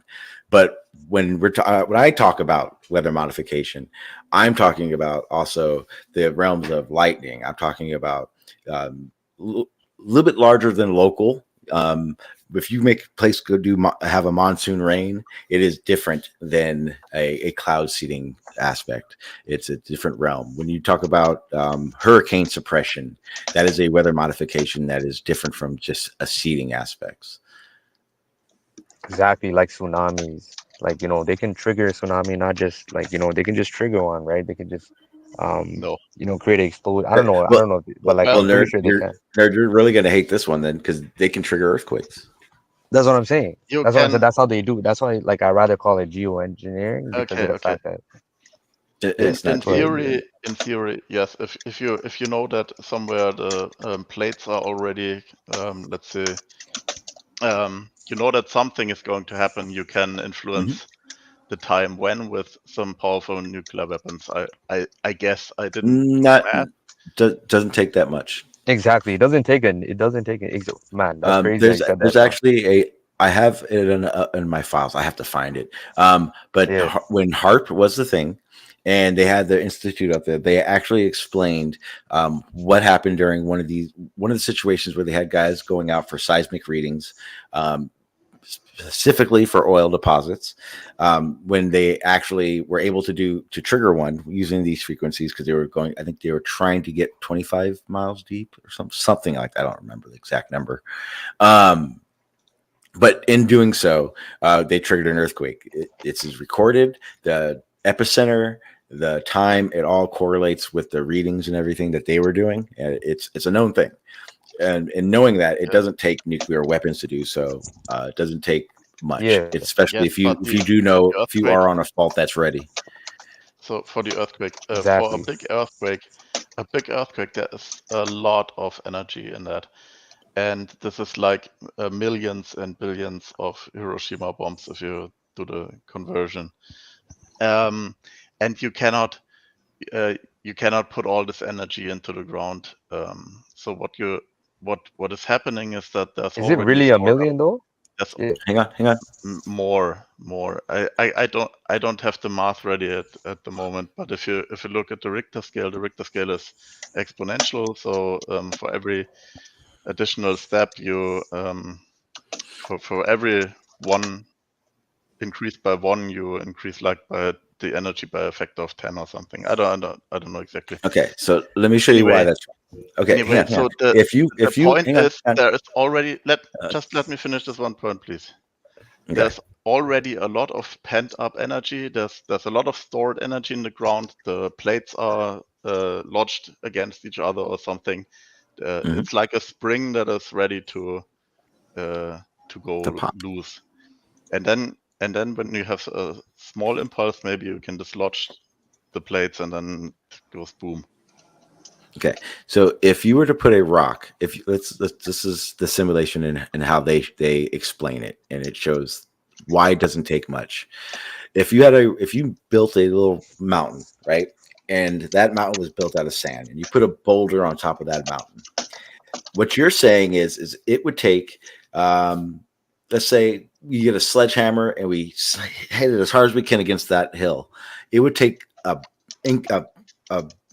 a lot of energy to make that rock fall.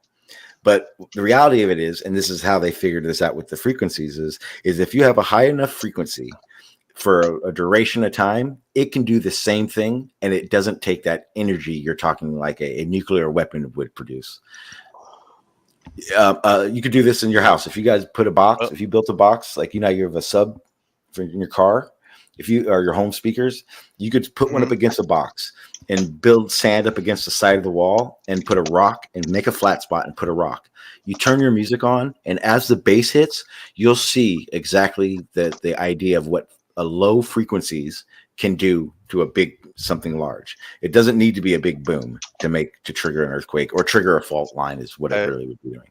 I get your point, but you're conflating two things, which is energy and power.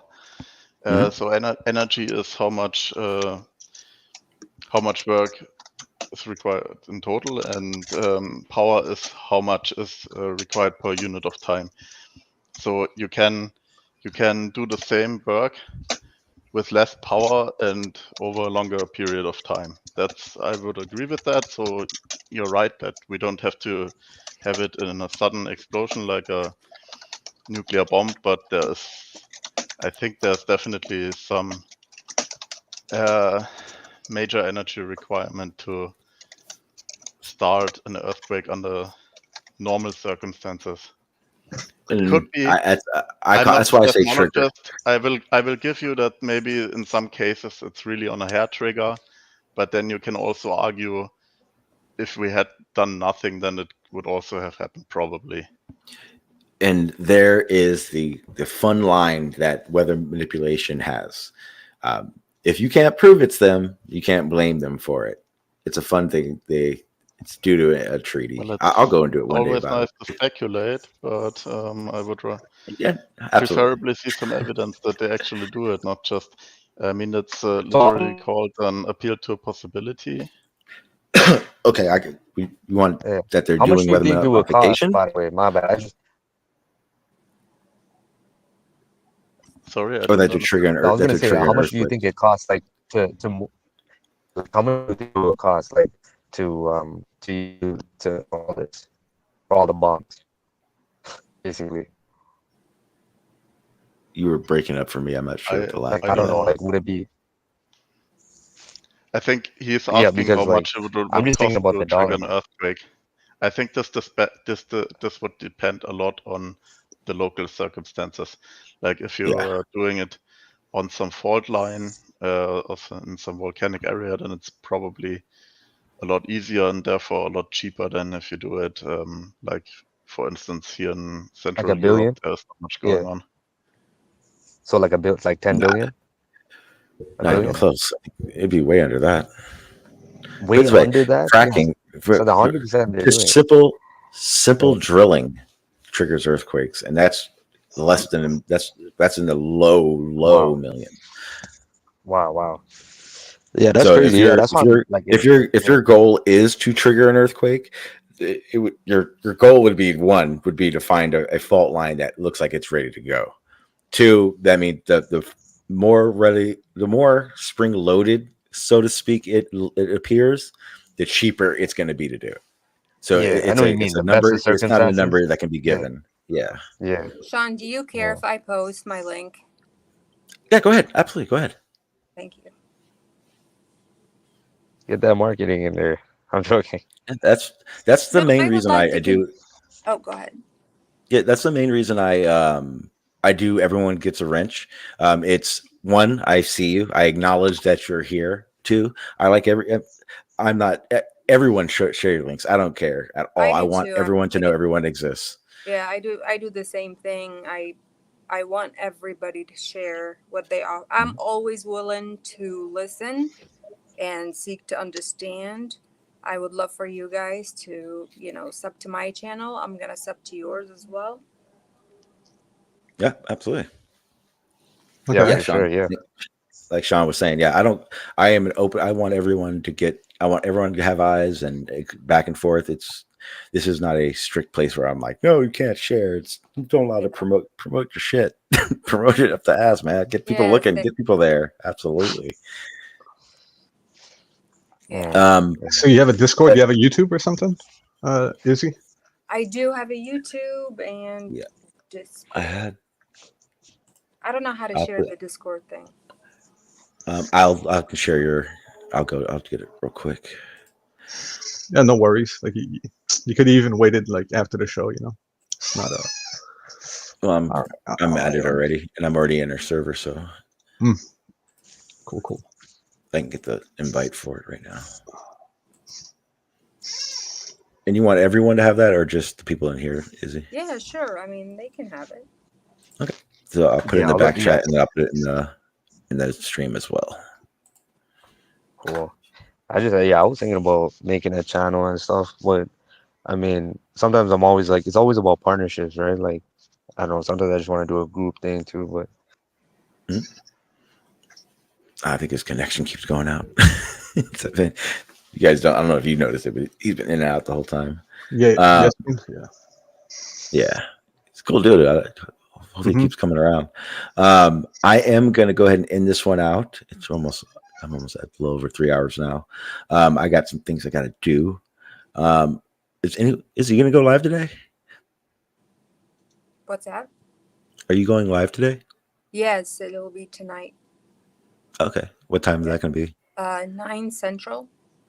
Oh, that's my time. Okay, perfect. Yeah, I will be good. there.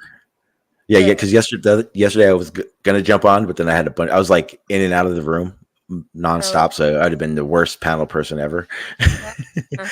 and then by the time I came back, I just had no motivation to talk. I just wanted to lay I down. get it. I totally get it. Oh, so you would have been like me on the panel. Yeah, No, I've been you're up for good. like 40 hours, guys. So It's all good because you're in the work zone time, so I know you're not going to fall asleep on me, Sean. That is good. I was taking a nap just a second ago. Come on. But it was at a good time, so no one noticed. No, but Okay, I so I'm really do going. appreciate this conversation. Again, we all have different backgrounds, perspectives, things to offer, and that's how we learn and grow. of course. Absolutely. So what we'll do now is I'm gonna give everyone their time. And Yespin, how do you pronounce your name, man? Because I keep saying it two different ways, and I No, want to say it yes, the right way. it's actually Yespin. It is Yespin. Yespin. You got it Okay, right. perfect. Yeah. Okay. Your Instagram, you don't mind everyone having it, right? I don't mind. No, I don't mind. Okay, so your name, like, just so everyone knows, everyone on my panel, if you have a channel that I know of and I can get to it right away or whatever, I put it Yeah. in the link. So, like, Izzy, your channel, your YouTube's in there. I'll get the Discord and I'll put it in there too. And then I also put your Instagram just so you know. I wanted to make Yeah. sure it was good for Izzy. That's I just know my you don't burner. mind, but That's just a burner. okay, That's honestly a burner. But like, I'll let's see if I like. yeah, it's a way to Yeah. get a hold of you and stuff. Okay, yeah, Yeah. perfect. But what I do is I give everyone their 30 seconds, 30 to a minute to just kind of say whatever you feel like. You don't have to take the 30, but you get your time to say whatever you like before I end it up. Izzy, would you like to go first? You can promote, say whatever you want for the next 30 Yeah, seconds. sure. No, thank you so much again for having me. I appreciate the conversation, and I feel like everybody is open-minded and was just awesome, and we all listened to each other, and it's been a great discussion, and I hope to see you all soon. Absolutely. Thank you. And if for anyone who didn't listen in the last 2 seconds or you're listening later on, her links are going to be in the description, her YouTube and Discord, to join and have some more conversation. Who else is here? AI, you want to do it? You didn't get to say much this time. I feel bad. No, it's okay. Like normally I cut people off and I'm more I'm more of a mess to deal with, if you will. Right. But anyways, just thank you for having me as usual. It's always a pleasure. I'm happy to meet Yespin and Izzy. I mean, I already met Nerd, but so I'm happy to these two new acquaintances. That's pretty cool. I also have a YouTube channel, which is exactly my name, but I mean, it's not even related to anything. Right? So it's basically music. So, yeah. Anyways, thanks, guys. Absolutely, and more than welcome here anytime, my friend. Yespin, you're new to the panel. I first of all, I just want to say I appreciate you coming on the panel, man, and you're more than welcome anytime to come on. Did you want to close us out with something? Yeah, no, I was gonna say, I trust me, I'm just like that. I interrupt everybody. I'm like, that's why I was telling you to contact me. Like, I feel like we're on the same wavelength. Even Sean, like, I didn't take that in, but like Sean, sometimes I think you're CIA too, but I'm just joking around. But, but yeah, no, we should make we could. I'm just saying, like, the reason I was getting everybody to contact me is like I'm trying to run something too, but like we could run it with your thing, Sean, but it's like, or run something, like, you know what I mean, and just make a proper podcast. But we should just test it out, see how it goes. Like, do it right now. I'll see how it goes. I'll hop on. But I'm pretty sure AI Dice can. I know Sean, you can, but like, can make it like, it's up to like. I just liked how we went back and forth because usually these conversations they end up in an argument and stuff. So, you know what I mean? Like, and I notice this when I see other open panel stuff. Like, people are aggressive. People are really programmed. So, then we can make a bag out of this. But I just wanted to throw that idea to all you guys. But yeah. Yeah, sounds good. We'll definitely get something going. Nerd, you're up, my friend. I simply second everything that Izzy said, so I think it was a good discussion, and thanks for having me. Absolutely, my friend. Sean, wake up. I don't know. It's been a long day so far. No, I just want to say thanks for having the open panel. I really appreciate it. It really helps get through the rest of the day. And for the people out there that aren't really are really questioning things, just continue researching, because I think that more research leads to more questions, and more questions aren't bad. It's when when you look for the answer and you just go with the first one that comes to mind. Some things aren't logical, some things don't make sense, but in the end, the truth is the truth. And I think Sean G is a shining example of one of the people that logical and things that don't make sense, came together to come up with the actual truth. Thanks again, Sean. Absolutely, my friend. And guys, I appreciate you. I'm gonna go ahead and kick you all off my panel for a second, and say, yeah, today was fun. I definitely enjoyed it. Yeah, my camera's still all messed up. I'm gonna turn that off.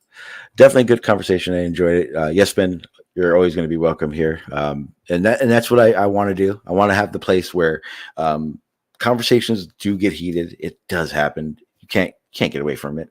But there always has to be a level of respect that everyone has to abide by. And that's kind of what I want here. And I want it to be, even if you have nothing but disrespectful conversations with somebody somewhere else, that when you guys get here, you guys play under my rules and we have a good conversation. Because in the big picture of everything, this is for me. This is the selfish part. I'm trying to learn. I'm trying to understand everything I possibly can, and to do so I need people to do it, right? So when it comes down to it, I need these conversations to be something that I can take in. And when people get all disrespectful and they're attacking here and there, it becomes impossible. It becomes the last thing that's going to happen. So I do appreciate everyone that is here and that can have those conversations and enjoy the few hours that we're doing this. And I will continue to do this for as long as I love doing it. And I don't see that stopping.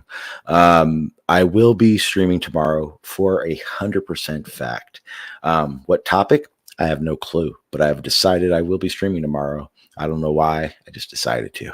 So expect that. The time will probably be around the same time.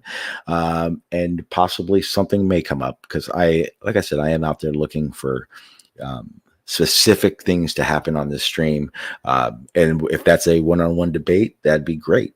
Hey, and that's the other thing. If you guys have someone you want to debate and you want somewhere that's not going to become a shit show, invite him here. We'll have it here. I'll moderate.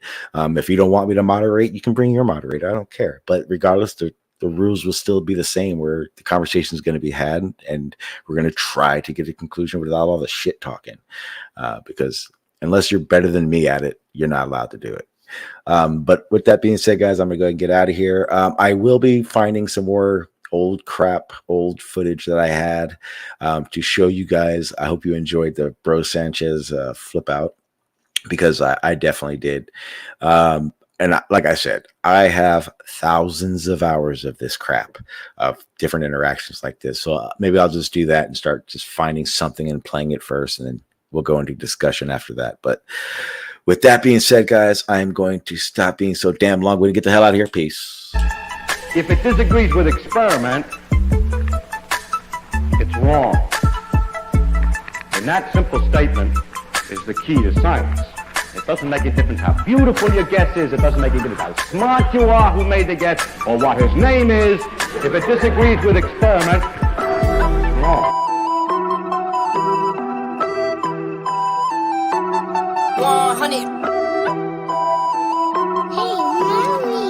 Yeah, look, they said that I couldn't do it, so I went and did it. W's only, you know I've been winning. Top of the world, the globe is spinning. If you know, you know I've been on a mission. mission. Go. Okay, let's get it. Got a little time on my hands like a wristwatch. I don't got time for the brakes and the pit stop. Race through the gridlock, take it like Chris Rock. Right to the chin, still win. Heavy metals like Slipknot. Got the driving, I got tunnel vision. I just hit my stride the way I run the business. I've been making paper like I'm Dunder Mifflin. See the end game, I got one division. Look, I don't ever bother with a critic. Hit him with a chronicle of Riddick. Boom, bottle full of Ritalin. I hit him with a little bit of riddle me this, riddle me that. My bad, fell asleep at the gas. No time to wait though. Elon Musk, I'm trying to bankroll. New Tesla just cause I say so. Electric whip like Ivan Vanko. I just did it. W's only, you know I've been winning. Top of the world, the globe is spinning. If you know, you know, I've been on a mission. Okay, let's get it. I've been on a mission like totally spice. I'm bad, she bad, but she totally nice. Nails are blue and her toes feel like white. They completely match out at the soul for my leg. He knew it for sure, but he left with a why.